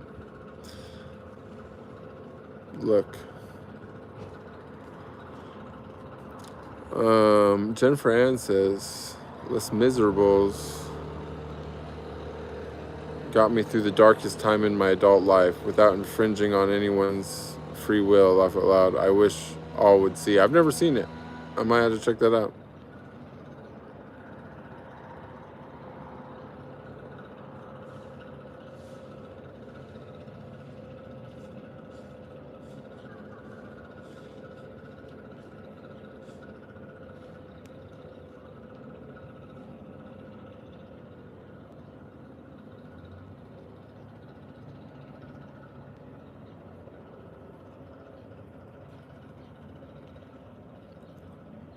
a grain of sand in a haystack. Yeah, that'd be harder to find the magnet thing when it really work. You know. But yeah, it is kind of like that.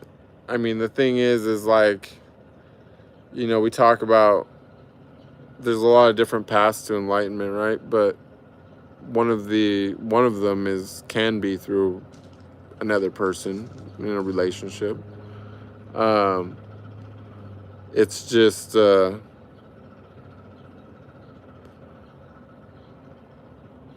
you know, it's one of the harder ways to do it. Like, I honestly think it's probably one of the hardest, like trying to find that one portal that takes you through.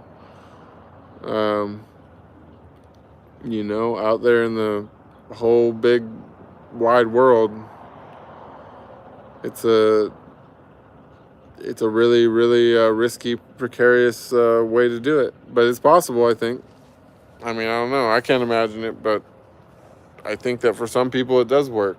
You know, they just love another person so much that it's like we say, it's like we were talking about, they have that realization that I had when I was walking in the park, and I realized, like, you know, it's like God is just in everything. Like, I seen it. It's in every blade of grass, in every bush, every tree, every rock, every stone. And it's in us too, you know? And, you know, I was fortunate enough to be able to see it in myself during that vision, but I think that the results would be the same if you've seen it in another person. And I think that that's actually brings us full circle to kind of what I put the original topic of the stream about. So as the original topic of the stream of the universal consciousness is that, you know, if you're able to see God even in a memory of a person, and you can love that, even if it's just a memory, you can absolutely love that wholeheartedly and totally and completely. Like, you can bring that consciousness into yourself, and you can learn that consciousness. You can learn from that consciousness. And you can learn from it in ways that go beyond words. Because let's use a common example of, like, Jesus. The Bible can never teach you Jesus's teachings. It'll never will. It was, you know what I'm saying, even if it was written when he was alive, which it wasn't, it will still never perfectly depict his teachings. It's an attempt. But what it represents is his memory, right? And some people are able to latch on and love that memory so much, like that they're able to find, like, absolute devotion to that memory within themselves. And devotion is one of the keys to unlocking that consciousness. And through that devotion, some people are able to access what's called Christ consciousness, where they literally are able to bring that consciousness inside of themselves and experience feeling what that person felt like at the time when they were existing here on earth. To feel what it was actually like. Something that can't be put into words, that even the Bible, nothing can explain. But a memory to grip onto. And in some cases, when people are devoted enough to that, they're able to access that consciousness through that memory. And in accessing that consciousness, they get to see what it's like to be that person. And in being that person for even a short amount of time, it changes them completely and totally, because it's such a profound experience that it imprints on their DNA, and it activates the parts of their DNA that were activated in that person. And now doesn't just work with Jesus, but the thing is like, that is one of the more recent that's a person that was enlightened, and that people did put together a lot, they recorded memories about them. And that's why this also works with other religions and with other gods and things as well.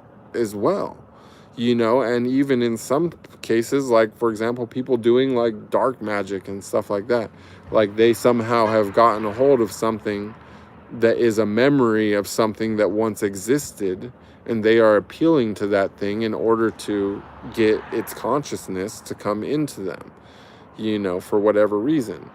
But this is the same mode of function of all of these things, be it Jesus or be it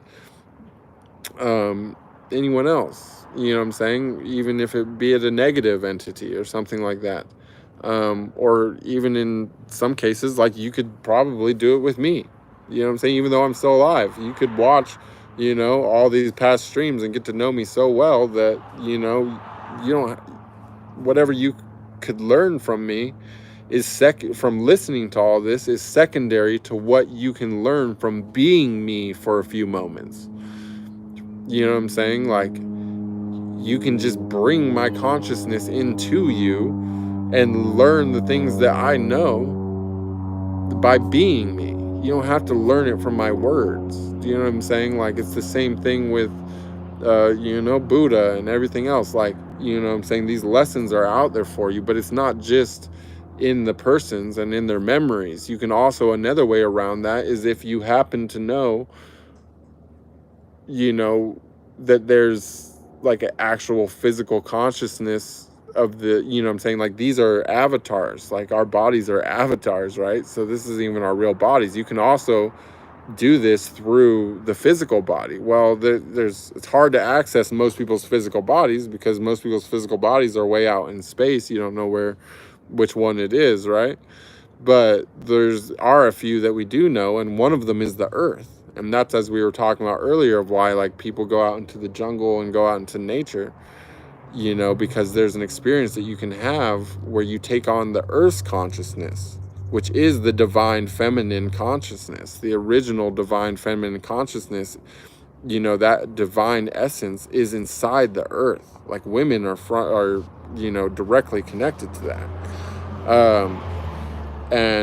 But there's more. There's, the sun has consciousness, the moon has consciousness, and the planets have consciousness as well. And so being able to connect with those physical, celestial bodies can result in the same thing. It's just it results on a higher level than what results as from a human's understanding or someone who was a human. Do you know what I'm saying? So that's what the original thing that I was talking about, that I posted the stream on. So now I'm glad that I don't have to change the title, because the way that you do that is through devotion. And it's that simple, is that you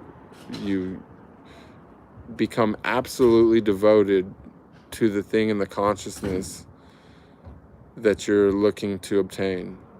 And with total, absolute love and adoration, you just focus on it completely, totally, and full-heartedly. And it's possible to do this. You can even do it with other people. Like, you can do it with animals. This is like the whole shaman thing of, like, turning into a wolf or a raven or whatever. I'm saying, like, you can literally send your consciousness into another life form. Like, you can, and then this is where we're getting into, like, the higher level, like esoterics and stuff. And it all actually also ties back into what we were talking about yesterday with the whole sound and vibration and light and things like that, because everything has a different vibration and different sound. And so, part of, matching a conscious, if you want to be able to have your hardware read a consciousness that's outside of you, you have to be able to match the frequency of that. Okay? Like, if you can't, love like Jesus, then you're not going to access Christ consciousness. Do you know what I'm saying? Like, you have to be on Christ, be on Jesus's level to begin with the love and vibration and, you know, all that, for it to be a proper match to where you can vibrate with it for a minute and bring that into yourself. You know what I'm saying? And that's going to be the same thing with the Buddha, and it's going to be the same thing with Allah, and that's going to be the same thing with Yeshua, or whatever your thing is that you're into, you know.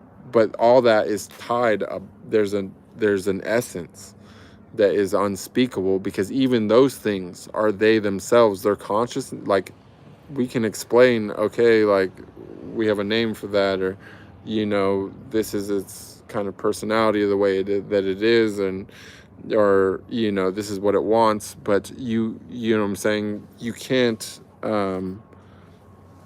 actually explain the consciousness itself. It's beyond comprehension, right? So the fact that we can't even explain the consciousness of these personalities of the ultimate, of the absolute, it means that we definitely can't explain the absolute. But the way that you understand the absolute is by taking on one of these consciousnesses that are closer to it. You know what I'm saying? One of these consciousnesses that have already ascended. You know what I'm saying? And for example, Jesus is an example of that. The Buddha is an example of that. These are consciousnesses that already connected in totality with them higher selves, and in connecting with their higher selves are now one step closer to the ultimate, to the absolute, the thing that binds everything and everybody, you know. So as I see it, it's like there's something beyond comprehension.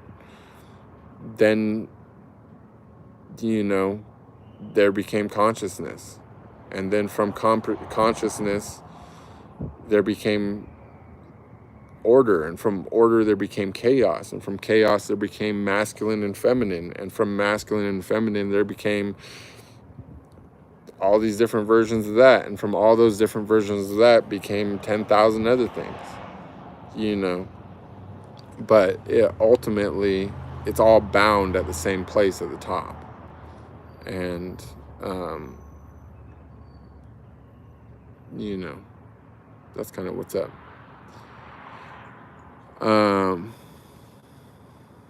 Phil Weir says, have you ever noticed how people's faces match their spirits? You look like a person in India, like a farmer, and I look like a Viking warrior. People are strange. Well, it is like that, right?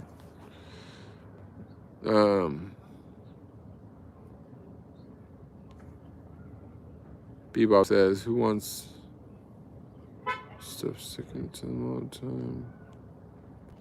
Sorry guys, that was a long rant, so I'm trying to catch up on the chat. Doing well, Al Pacino, good to see you. Harley VR, yo. Magic Retracted.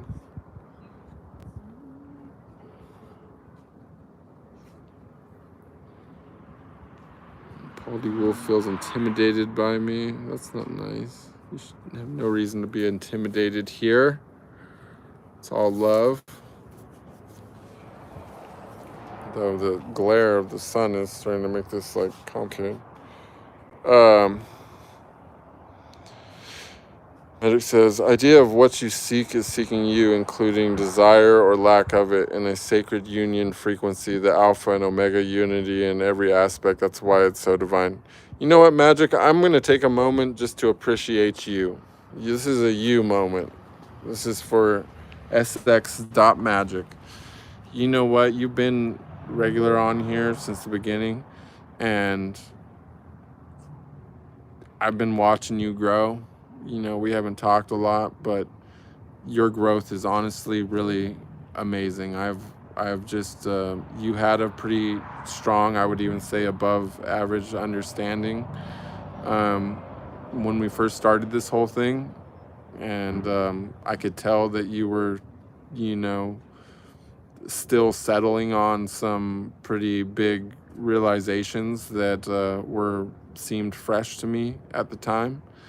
But I will say that now that we were a year later or whatever it is, it has settled on you just fine. You have become just so divine, and I am really, really, really happy for you and watching your growth. So thank you so much for continuing to be a part of this, and I just wanted to have a little you moment. So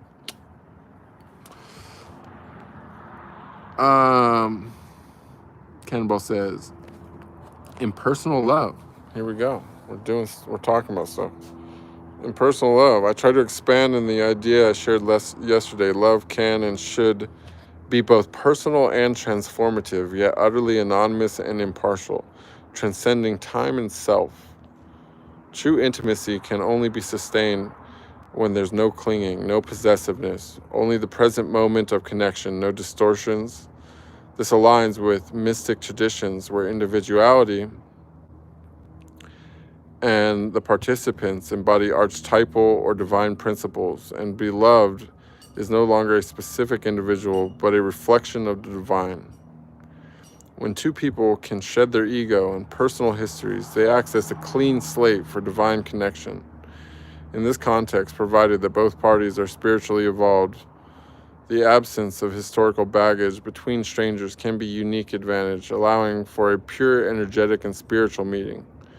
If these requirements are not met, it risks becoming yet another form of escapism and exploitation, while a short impersonal encounter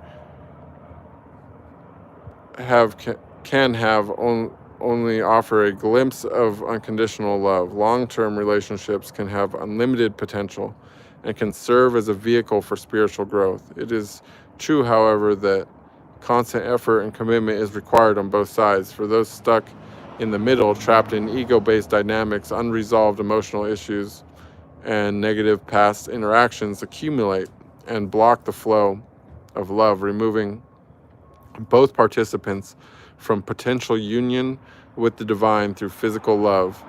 In the initial stages of any great love, the beloved is seen and registered as an image of perfection. God is literally shining through them, but the more flaws and shortcomings come to the surface, the more they overshadow the divine light. Divine or detachment and ego dissolution in personal intimacy can lead and preserve the space for universal love, and man can purely embody the principle of man.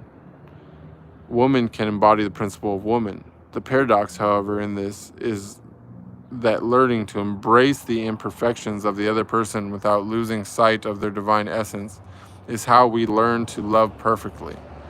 There was a quote about it somewhere. I'll try to find it. I'm not sure this is easier said than done. The quote is, "We come to love not by finding a perfect person, but by learning to see an imperfect person perfectly." Sam Keen, I've heard that one. Cannonball continues to say, "Of course, this doesn't mean blind love or burying your head in the sand." Wow, that was honestly really well said. I'm saying this is, the real true beauty of this whole experience with the YouTube thing is that it's bringing together great minds. There really are, like, it's not, back to the magnetism thing. It can work on a level way beyond just a relationship. And I think that that's what we're seeing here on the stream, is that we are creating a magnetism for people that have had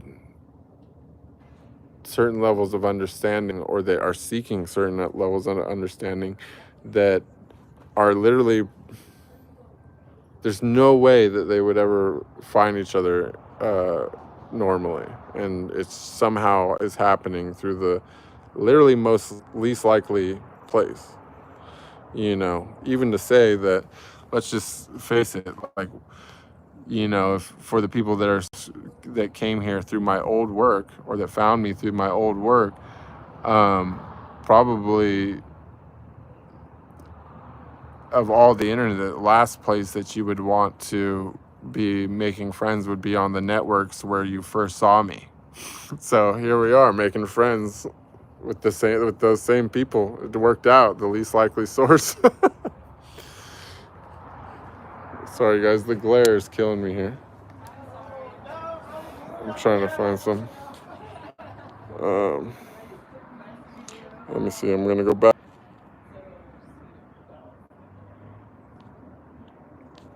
Let's see.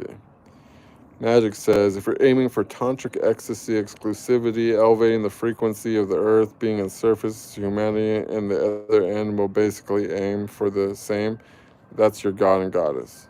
Totally. That's it. That's where it's at.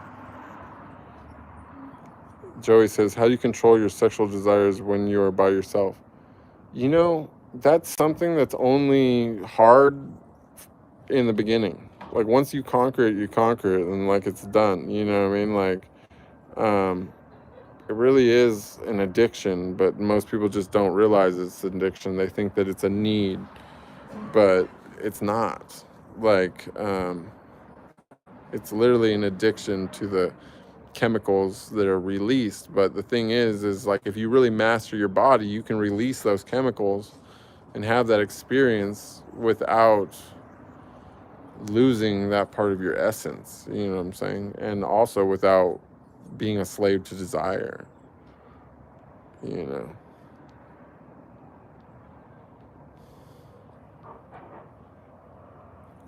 Gerald Horn says, dude, you look like a Tekken character. So yeah, see, I love this. See, beauty's in the eye of the beholder. You never know, you know. It's like different to everybody. To one person, I'm a Tekken character. To the other person, I'm a hobo. Next person, I'm smoking crack behind a dumpster. Like, it's like, you know, just, you know, someone else thinks I'm a, you know, looks like or someone else thought I looked like an Indian farmer. Like, it's really just, you know, it's the really interesting part of it too, back to the person that was talking about the Indian farmer thing, is not even how people's, you know, okay, maybe there's some interest in how people's personalities reflect their look, but there's also an interest in how people's personalities affect how they see other people. You know what I'm saying? Like, I'd be willing to bet that like, I've never even smoked crack. I don't know how many people in this room have smoked crack, but I'd be willing to bet the person that's most likely smoked crack in the whole thing is the guy that thinks I look like a crackhead. You know what I'm saying? Versus, I think Gerald Horn is most likely the guy playing video games, you know, and, you know, our guy with the Indian farmer comment that looks like a Viking is probably got tiptoeing in the spiritual realm and follows some people in that space. You know, the guy that thinks I look homeless maybe has struggled before in his life. I don't know, that's just an assumption. You know, or lives in a major city like a New York or a San Francisco, downtown LA, something like that. So homelessness is a big part of their life. It's like you can really like see a lot of, you know, and then like there's a lot of other people who have like positive, you know, feelings about me and maybe even the way I look and kind of understand it.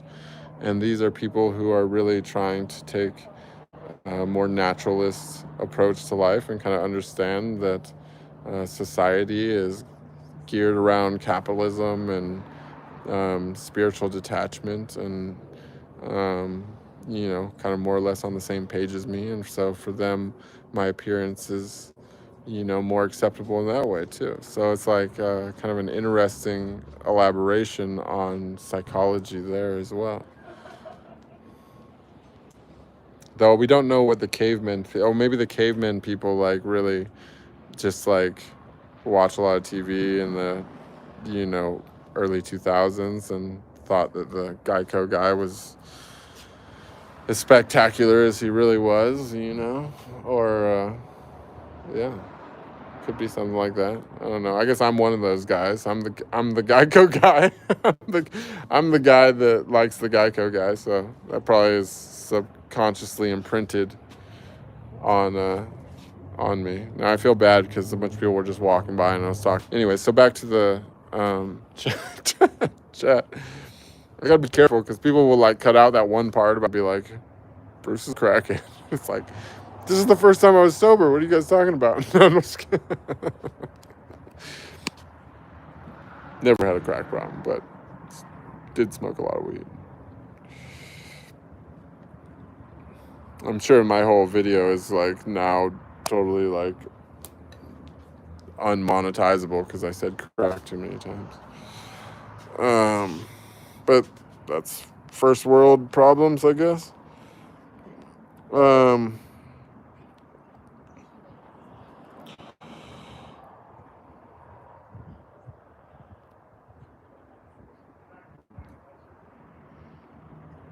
Jeremy's parents were mean. I'm sorry, Jeremy. You know what? You got to break the chain, dude. Stop being mean to people because your parents were mean to you. You know, just start showing love and compassion for everyone and realize you don't know anyone's situation. You know, it can end with you. You can be a nice person. You never know. It's a thought. Do I think dating apps are bad? No, but I mean, it's the same thing. It's like in the same way as like, you know, it's just how you use it. You know what I mean? It just depends how you use it. If you're just swiping for, you know, in some kind of way where like in your head you're just all like frothed up and lusting for an experience with another person, or even on a more wholesome level that you're just like really, really, really just, you know, want to find true love so bad you can't stop thinking about it, you're just swiping all the time, like that's unhealthy no matter, for sure. But if you're like a super busy person that travels a lot and, you know, you're like kind of in like a lifestyle where you don't want to waste a lot of time, and you don't really like to socialize, maybe you're introverted, you don't drink, you don't really, you know, do social events, then it can be really cool because you could just casually just kind of open the door and see if something walks through that, you know, works for your unique lifestyle, you know. But I think in the vast majority of cases, most people are abusing it, and most people are addicted to it, or most people are, you know, having probably more negative experiences than positive experiences from it. But there's exceptions to every rule, and the fact that some people make it a good thing means that it has every good reason to exist. It's just that the mental conditioning of people is flawed. So it has nothing to do with the apps. It's mankind's desires that have a problem. Noise says, I think it has mentioned it before. In my opinion, I don't look for perfection in a partner, but we complement each other's strengths and weaknesses. It's a two-way relationship. And honestly, that's historically, that's always been my kind of go-to way of operating with relationships too. Like, of course, like in the last year, I've taken a different approach to it, and I have a different viewpoints on it, you know, just based upon the whole spiritual thing. But historically in my life, I've always looked for someone that complemented my weaknesses and strengths more than somebody that fit some type of profile of wants and desires, you know what I mean? Like, I always kind of was looking for like a power to be, you know, I had like a power couple, you know, vision in my mind, than a, you know, partridge family. But, you know, now in my mind, I'm more like zombie apocalypse, like let's go live in the woods, you know, let's, you know, see if we can, you know, like I don't even think you know, honestly, like I think I could probably have an amazing relationship with somebody even if we didn't speak the same language, because the kind of relationship that I'm looking for doesn't require a lot of talking, if any, maybe none in a perfect situation. If it was really perfect, there would be zero talking required. We would just be in like the middle of Costa Rica or something, you know, with a Food would be growing locally. If I did have to go buy something, I could just point. Like, I'd just be like, I'm like looking, my perfect situation doesn't require a lot of words. So that's just me personally. But again, I know that that's unrealistic. And so I'm not really, putting a lot of thought into it. That's just me participating in the conversation at this moment. You know what I'm saying? I reserve the rights to recant any of that at any point in my life.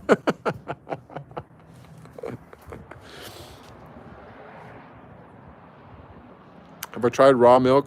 I have, and I think that if it's super fresh, it's so much better. It's so much better. I love that little kind of almost, I feel like there's almost kind of like a mentholatum kind of feeling, like it's like almost kind of like it carries coldness better than other fluids. Like, I don't know, it transfers cold. I don't know, something like that. But the thing is like, when you're buying it, at least here in the States, I feel like if it's going to expire, like anything, even if it's going to expire in 2 weeks on the date, it's no longer good. It tastes terrible by then. It needs to have like at least, more than a month. Like if it's got more than a month on the date thing, then it's usually pretty good. Sometimes it has like 3 months on it, and that's like, now I would really like to try it fresh out the cow, but I don't know where to find a place where I could get it fresh off the titty, Of course, I'd use a cup. I don't want to like or anything, but wouldn't mind trying. Cannonball says, God in blades of grass, stones, etc. I have a poem about this with the exact words. Cannonball says, we need to get unto the physics of Christ consciousness. A topic for another stream. The thing is like, I haven't obtained it, but sometimes I think about it. Like, I'm like, but it's just like, I feel like, because honestly I have my own, just because being an American and, that being kind of like our home religion, I've read the Bible twice. Like, I have my own feelings about it. I definitely am not into Christianity at all. But I realize, like, as a religion based upon the New Testament, but that's because I don't trust the translation, and I don't want to learn from words. You know what I'm saying? Like, I don't even think that I need that at all in order to really meditate on the essence of the personality of the historical figure. I think that there's enough there already. And so, my interest there would be like, yes, I would love to connect with that consciousness and learn from that. I just haven't done it yet. But I don't know. I do have an issue also, I just would hope that it's not, tainted by the fact that I don't particularly love the church, and I don't believe, I think that a lot of the original teaching there was corrupted, but the figure himself and the consciousness himself, I think the availability of that speaks for itself, and that a lot of people that have become really advanced spiritually, it's due to connecting with that consciousness, and so I would like to talk about it more, and maybe we can talk about it more, even though I haven't had the experience, but it's something I would rather talk about. Maybe that's one of the steps along the way, is to try to get in contact with that. And I would love to hear from anyone else who has gotten in contact with that.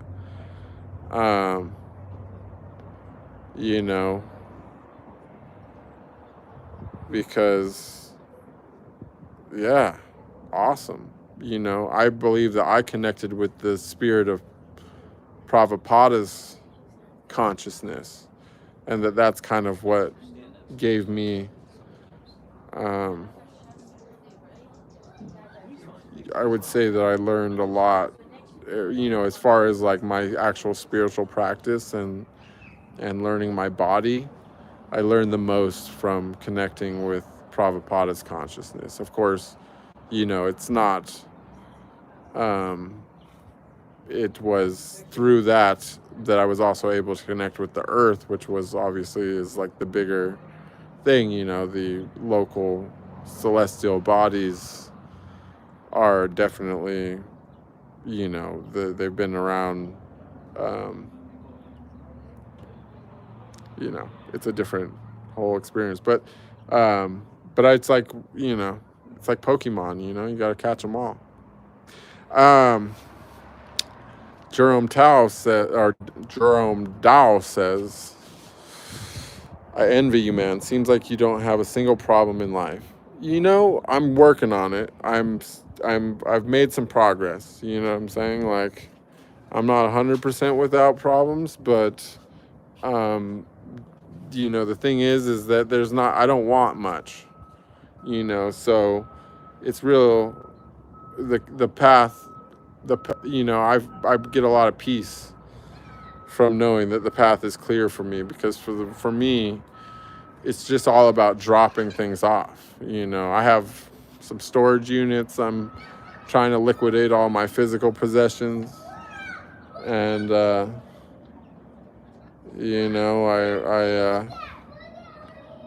I've got some recovery to do financially, because this whole spiritual process hasn't really left a lot of room for anything else.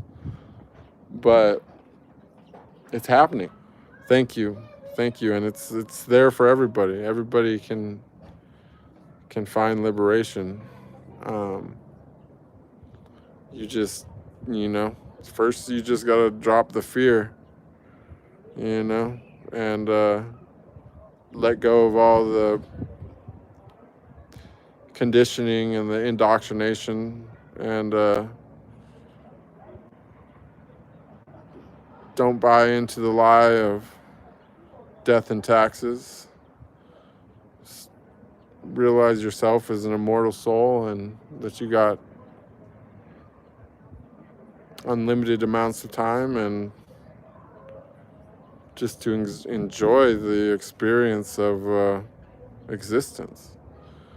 And in doing that, learn to function, learn to operate the most advanced thing in this entire planet, which is your body. And once you figure out what all these switches do, you know what I'm saying, when you realize that right now at this very moment, there's a whole huge control panel of thousands of switches up in your mind, inside your body, and you can manually override everything in there. You can turn things on, you can turn things off. You can have this feeling, you can have that feeling. You don't need someone to make you feel love. You can literally just reach up inside yourself and be like, okay, where's the love switch? Boom, love's on. And you'd be like, oh my God, my love is pouring out of my chest.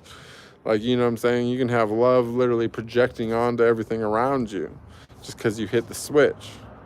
Okay, you want to say, oh, I want to be happy. I just won the lottery. Like, you can be happy about that just because you breathed air. You were like,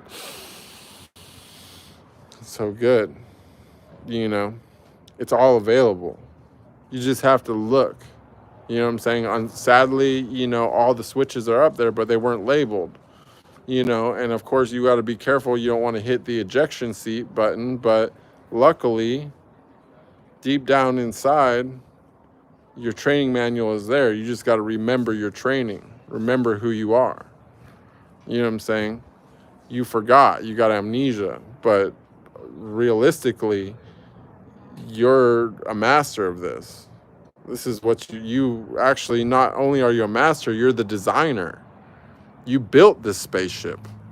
You put the switches there. You know what I mean? You just don't remember. You know, you got shot through a time portal and it wiped your mind. But if you can remember who you are, then you can remember how to drive the spaceship.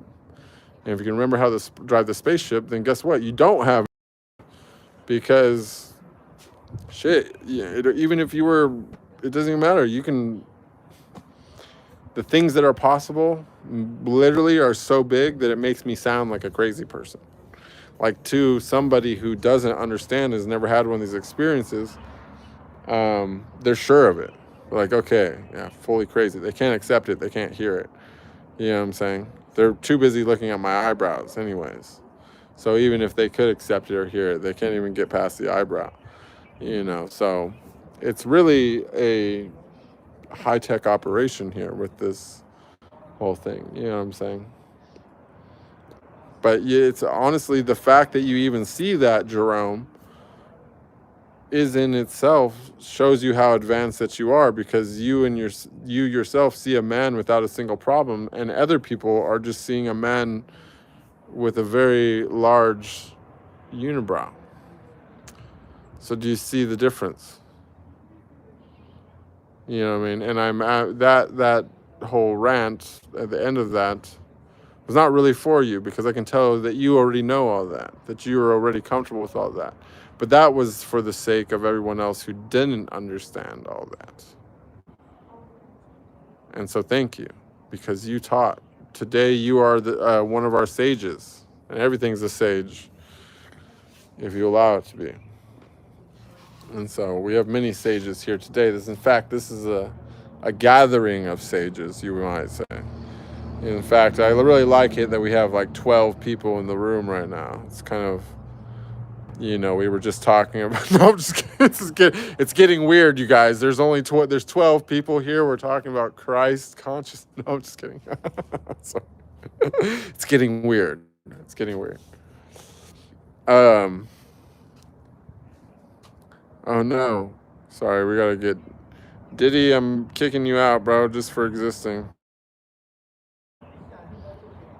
You're blocked. Didn't even say anything. Sorry. Gotta go. Energy was off. Peter Gozinia. What's up? It's the Lebowski, dude. Jeremy says, look, man, we understand well. Go through the rainbow together. Yes. I totally get it. We're going through. We're going in there. It's wild. Magic says, ha ha ha. It's a tantric connection, healing through the industry. We found each other, the tribe. Yeah, it's true. Wait, not Shiva, Zeus, Jupiter, Odin. Sheesh, my matrix has been hacked. They're all there, dude. You can access them all. They're all available. That's the cool thing about it. It's like, they're so there. They're, in some way, it's, you know, the interesting thing is that they probably are also walking around on Earth right now. There's multiple instances. You can get to that consciousness one of two routes. You can find their avatar and go interact with it, you know, or you can just look up in some cases, or in the Earth's case, you can look down. That's why the Earth is this is what's up. This is the main thing. This is why the Earth power is kind of in some way like the most accessible power, because this is the celestial body, which is the easiest to see. We're right here. We're on it. We're in it. You know what I'm saying? So, you know, that's honestly something that, when it comes to like religion and esoterics and stuff, like, people gatekeep that. But it's that energy is what literally caused the whole, you know, witch trials and all that. It's that energy is literally what caused like the Christian crusades and all that. Because that energy is so strong, and that's the energy that's accessible, but that's also that energy that, you know, the church and stuff like that, they don't want anyone accessing. They want it forgotten. you know, but all those energies are still there, you know, and that's why that they have to go through and, you know, they, like, for example, in the Crusades, they tried to destroy the memory of the gods. You know what I'm saying? It wasn't just about killing the people. It had nothing to do with that. Killing the people wasn't enough. They had to destroy the memory of them, because it's the memory, being able to access the memory is one of the ways in which you can access the consciousness. And you do that again through devotion. So, and like we said, again, you know, I personally don't think that it's, you know, there's nothing wrong with, like, I don't see any reason why anyone should, some people will be worried, like, oh, you know, you shouldn't do that because it's idolism or something, whatever. But the truth is that those beings were powerful and became gods because they realized the non-dualistic nature of themselves at some point. You know, at some point they existed before that without knowing, and at some point, or maybe not, maybe they always did, but the point being is that the thing that makes them gods is that they are not separate from the absolute. They are part of it in totality. There's a non-dualistic part of the absolute, of the highest of the high, of the thing which ties it all together, of the thing that ties all of us together, same thing that ties all them together. If you want to take like a biblical look at it, you can say like God and the devil, or you know, however you want to say that, are not separate from each other. They're not different. You know what I'm saying? They're two different aspects of something else, which is beyond comprehension. And it's so beyond comprehension, it's so big that it has to compartmentalize itself into this eternal yin-yang, you know. So the truth is that it's not just, you know, it's not, there's, you know, loving the gods, all the gods and all any ascended masters and all that stuff, it's all a beautiful thing that you can do for to get closer to your creator, to the absolute. Because whichever God that you choose, it doesn't matter which one, all of them are closer to the absolute than you. You know what I'm saying? This is like, nobody can argue with this. No matter what religion that you have, no matter what you believe in, anything that you perceive as a god or the God, whether you believe in one or many, it doesn't matter what you believe. It's all closer to the absolute than you. And so you obtaining that consciousness brings you closer to ultimate singularity. You know what I'm saying? Like, this is a path towards singularity. Like, this is what this is. This is what we do when we go down the spiritual path. You know what I'm saying? And now you're going to live many, many lives on this path.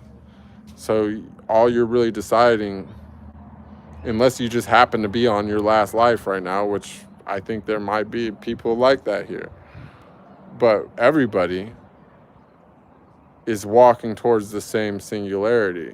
And you just really, it's like, whether you have a family and you got to like play it chill, or whether you're ready to go monk mode and shed everything onto yourself and go diving into the abyss, your question is, how many steps towards that singularity do you want to take in this lifetime? Because ultimately you will get there. Whether you take 1 step or 100 steps in this life, you're going to get there. Even if you take 10 steps backwards in this life, you're going to eventually get there. But those 10 steps back might represent 100 lifetimes of suffering. So, you know what I'm saying? You're best off moving forward. Do you know what I'm saying? And thank you everyone for the donations. I see them popping up. I was just in the middle of saying that. Matthew James Starlight says, do you think men and women have the same spiritual insights? You've mentioned the divinity of women and femininity of God. How do you think this influences women's spiritual inquiry? What are the differences in the two paths? I mean, most spiritual masters are men, but I'm not sure the insight is greater. I think that in some way,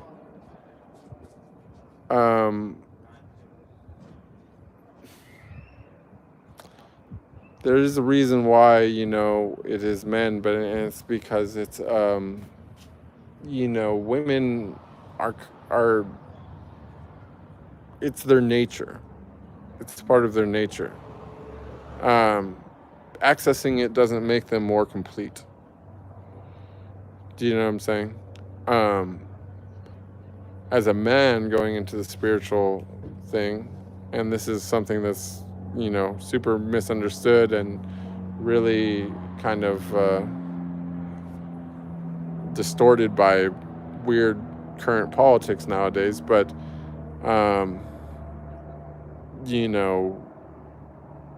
when you're a man and you're way developed in your masculine energies and whatever, and suddenly you go down this spiritual path and you have some type of success, what you're doing is you're literally waking up the whole other side of your brain. Do you know what I mean? Like, it's like you're creating you're accessing this feminine energy that you didn't even know was there. And I don't know, there's just, I can't really speak for women. I don't really know what their experiences are. The little bit that I said, I can stand by and say that that's obvious, but like,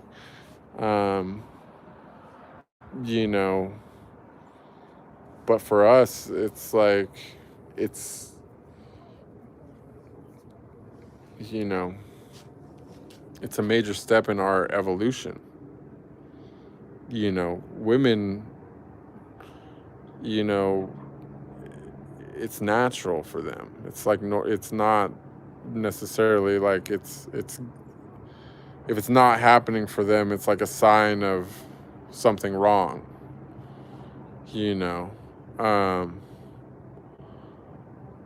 Like, not to say that as men we shouldn't all do it. It's important, but it's like, it's just not something that happens naturally. So more so is that because of the way that our bodies work, and because our clock is not, tied to the moon in the same way, or, I'm saying, like, that the loss of energy is not, regulated like in a woman with her cycle. Like, we can just release as we want, as many times as we want each day, which a lot of people do. Once you initiate and you're going through this whole thing, that can like dramatically shorten your lifespan. So because it's not natural for men, like, that doesn't just automatically happen, and also because of how dangerous it is for us if we do initiate it, that's why the spiritual teachings and stuff in a lot of cases are kind of more pointed towards men. It's not because one is, as you put it,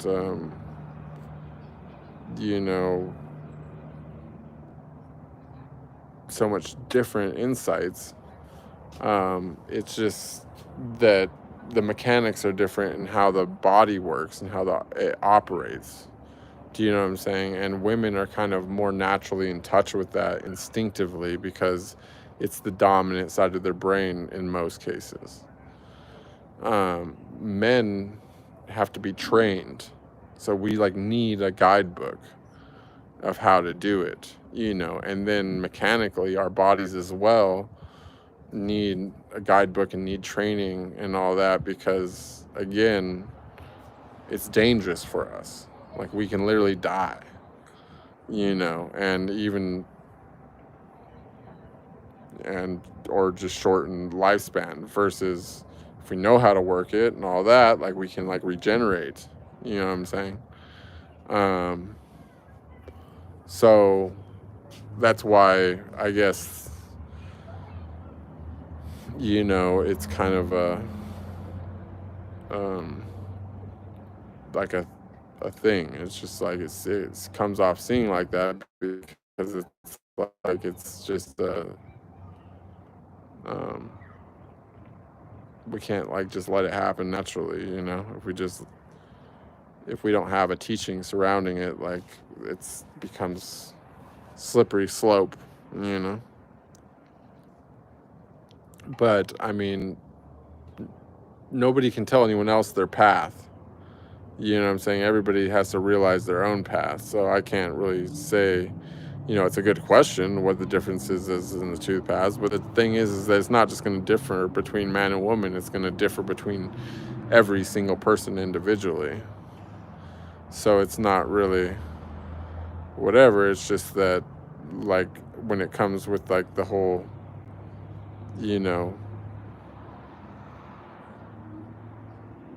thing, but that's also like, again, back to like the witch trials, you know what I mean? Like that's why they were after the women, because the women were the ones that knew how it all works innately back then, when it wasn't like a thing. And in the few cases that men figured it out through self-realization, like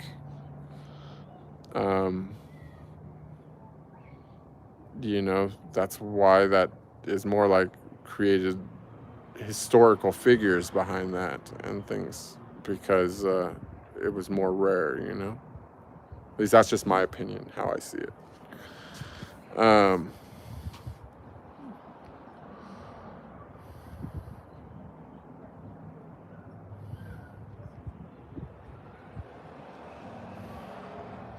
Thank you, Noi, for the donation. Thank you, Magic, for the donation. Much love, you guys. I hope you have a good day, Noi. Am I coming to the Himalayas? I hope someday, yeah. Satgur Mukher says, this creation, true excellence, this creation. Amen to that. I heard that. That's well said. Joey and V, good to see you again. I'm happy to see this becoming a regular thing. Noise, talking to Magic. Joey V says, the collective consciousness is a beautiful, incredible thing. The energy here is lovely. I agree. I know. It's so good. It's so good. We're like a bunch of little brain cells, like huddling together in the mind of God. Let's see. Cannibal says, if we imagine individual consciousness as a wave arising from and returning to the vast ocean of universal consciousness, everything is linked. The ripple of our actions and energies influence the entire cosmic sea. Down through the ages, figures were worshipped as gods or prophets, realized their oneness with this ocean. Yes, exactly. Exactly. This is what it was. It's just, we're all part of this thing. And this thing is like, I mean, it's so good, that,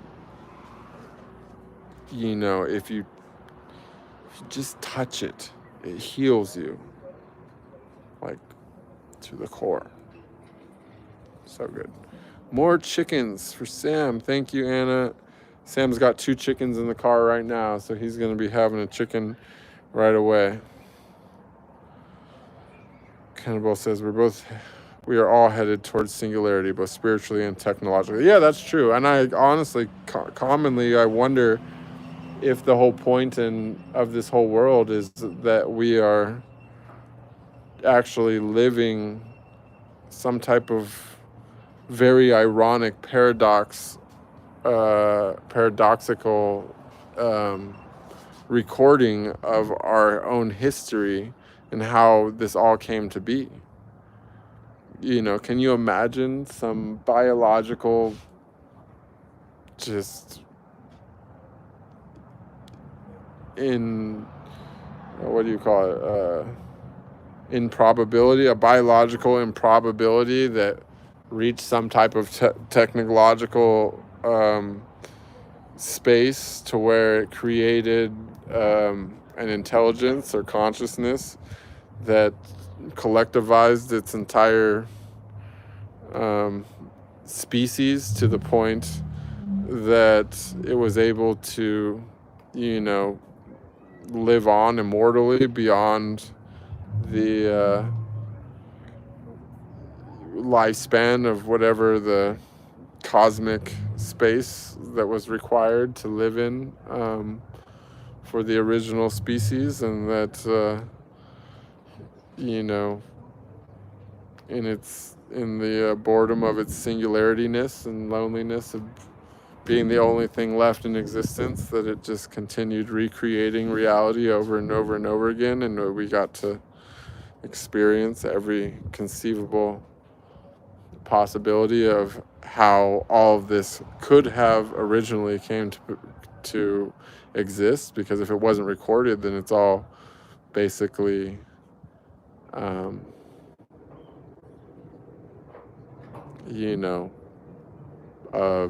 what if it was like this kind of a thing.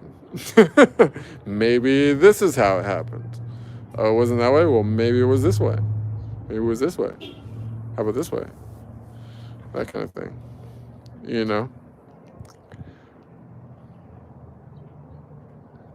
Good night, Noise. Setger Curses, thanks for this intermission, and thank you for joining. Happy to have you. Leffy, you're back.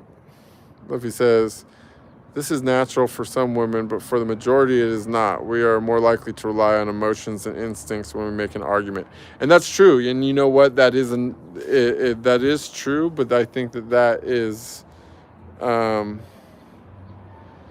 it's part of, obviously it's a reoccurring thing, and maybe I sound like a conspiracy theorist or whatever, but I've been telling you guys from the start, I think society, one of the main existences of society is built around trying to stop us from connecting. And,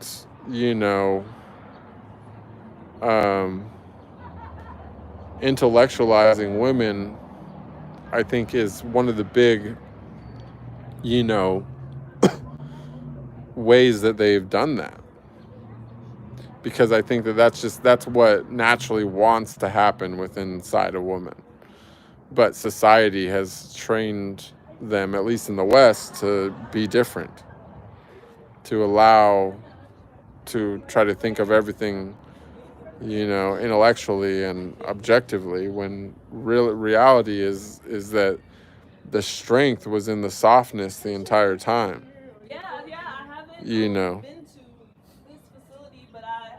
It's like in the same way, I'm going to go back to the Tao, is like in the same way, that a small country or a small population can defeat a large country or a large population by simply submitting to it.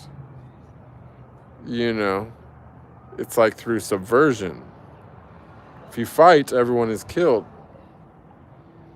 If you surrender, you get inside. If you get inside, then you can make changes. Over time, those changes, have bigger and bigger effects. Back to the cosmic ripple that Cannonball was mentioning.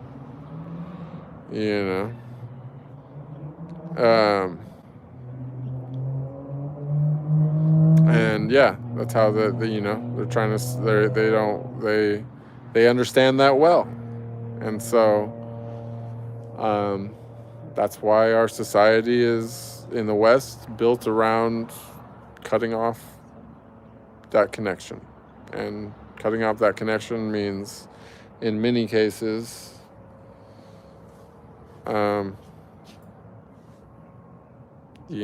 making women act in ways that are not natural to their true nature. And doing the same to men as well. I mean, it's a huge part of our society is this whole thing. But that also ties into the greater, war, divide and conquer, and that you're entering end stage extinction level events when it starts becoming man versus woman, when the sexes start competing instead of complementing each other. Yeah, total extinction is on the horizon at that point. So the collaboration between sexes is probably like one of the most important things to humanity. And on an individual level, yes, definitely to our spirituality, but at the same token, part of the thing that has been designed to stop that, again, is the proliferation of the idea that attachment is love, when in reality it's detachment which represents love. And so we should be focused on all complementing each other, complementing each other's strengths, complementing each other's weaknesses, and doing that from a place of detached affection, of unconditional love.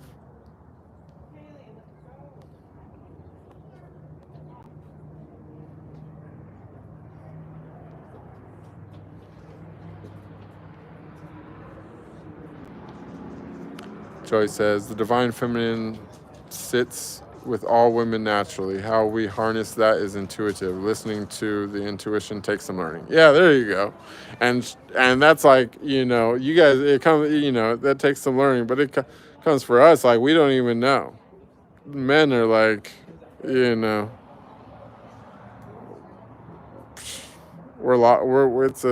need help. You know what I'm saying?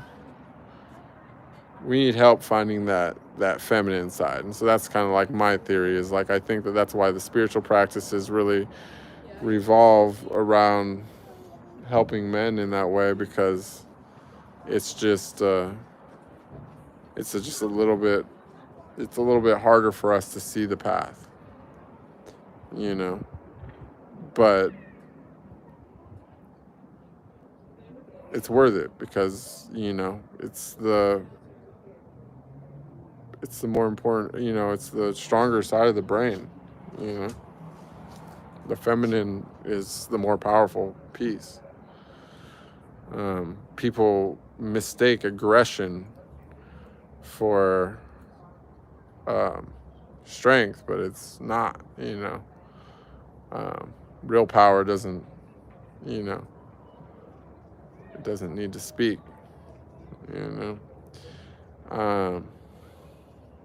And so that's the difference between ego and self. You know what I'm saying? Your ego needs to talk. It needs to make itself heard, because that's all it has.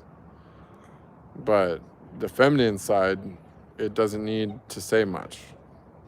You know what I'm saying? It can just let the talker burn itself out, and that's why over time, if we purify and whatever, yes, the process can kind of happen naturally, but it's just waiting for that little voice to get tired. You know what I'm saying? And the way you do that is by being non-reactive, even inside your head emotionally. When you go through life, it's, a lot of people are angry all the time. They're expressing anger outwardly. That's a very low vibrational. Next step is to stop expressing it. But if you're expressing it and you're still thinking negative stuff due to outward stimulus, you're still not there. You know what I'm saying? True liberation comes is when you're completely non-reactive, even inside your mind, non-reactive to your outside stimulus. Then you have liberation. People today are on a roller coaster. Yeah, that's true. Cannibal says, that's such a popular concept that has become commercial. The whole point is to build God, technologically speaking, and observe the process. Science is doing exactly that. Yeah, that's true. That's true. Science is, well, that's the thing is that,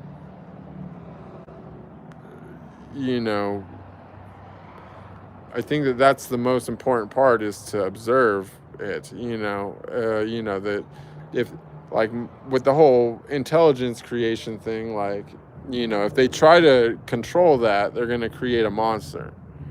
You know what I'm saying? If they just it's going to be created one way or another. So it should be created,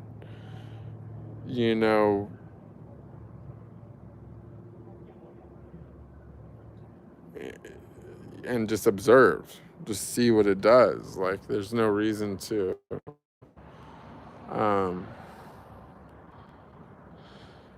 yeah, it's just like the free market, anything that's super complicated and super complex is only going to benefit from simplification. You're never going to take something like that and make it better by overcomplicating it. When they perfect the algorithm for intelligence, it'll be a very simple algorithm. You know what I'm saying? It's not going to be, and if they let it work on itself, it'll simplify it even further. So we can also take, we can take the wisdom right from that. Or even like when we're talking about super consciousness. Well, how do we know that super consciousness exists? Well, we know because I thought of it. If we can conceive of it, then why would it not exist? Right? Well, then if we then know that it exists, then why would we not mimic it? If we know it's the most intelligent thing possible and that somehow we can conceive of it because indeed we are part of it, then why would we not also imitate it? You know what I'm saying? And so I think that's what we're doing with technology and the Internet of Things and all that as well. It's a natural, the purest form of adoration is imitation, right? So naturally we try to imitate God, and I think that that's what we're doing with technology as a species, but I think that that's also what is the,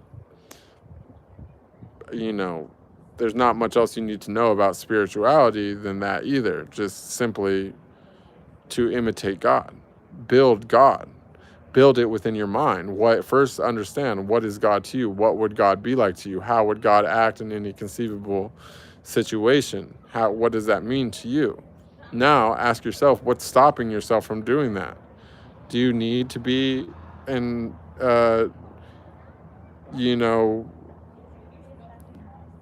unlimited consciousness to imitate that? In most cases, no.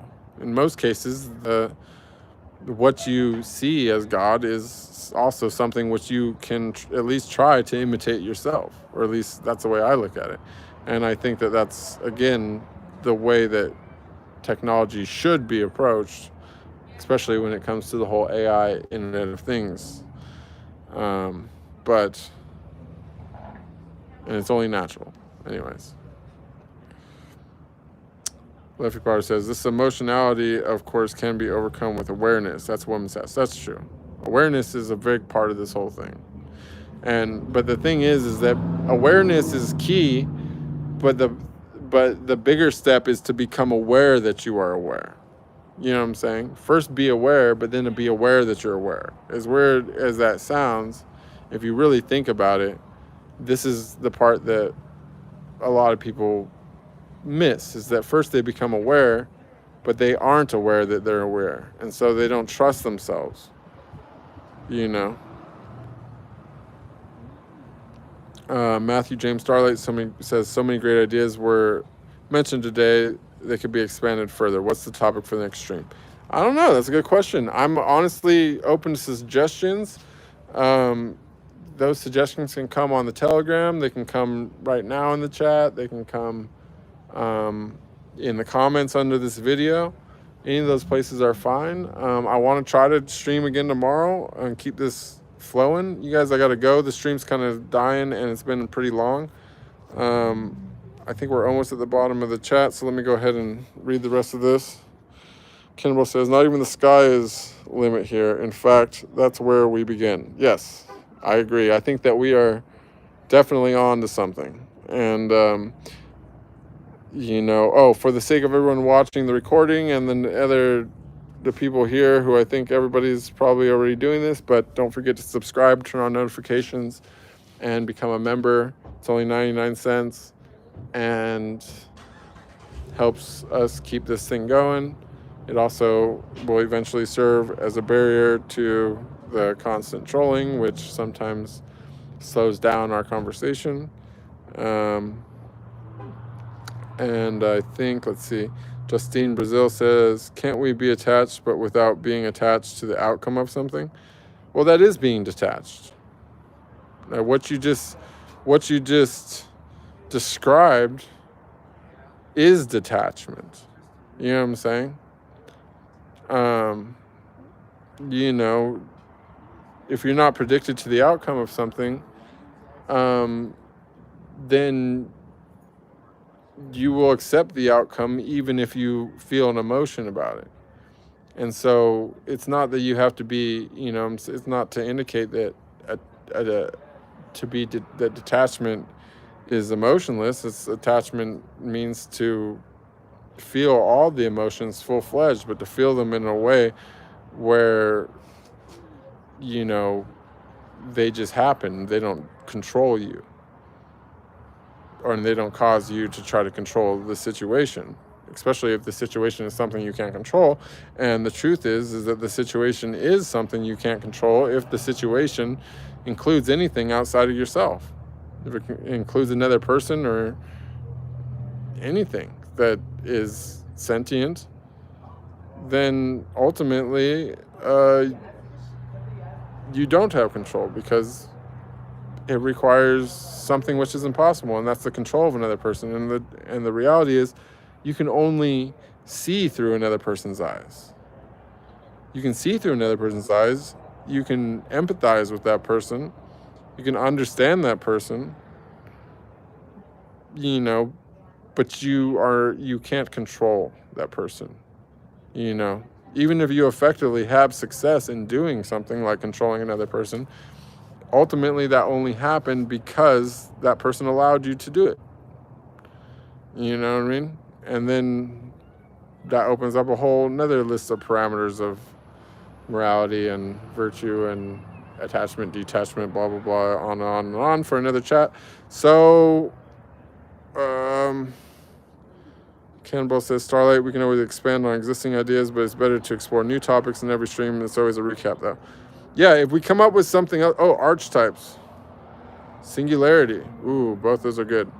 You guys, carry this on in the Telegram chat, on the general chat. I'm going to go. I'm logging off. Thank you for joining me for a great stream. And we will continue this tomorrow. Let me fill this out and see what time we're going to do tomorrow. And I might even hop on this evening. You never know. I'm kind of running it. And thank you everyone that donated. And if anyone else feels like redistributing some energy towards this cause, there's a list of resources in the bio of my profile on YouTube. Until tomorrow, y'all, or maybe even this evening, much love, unconditionally and forever. See you there.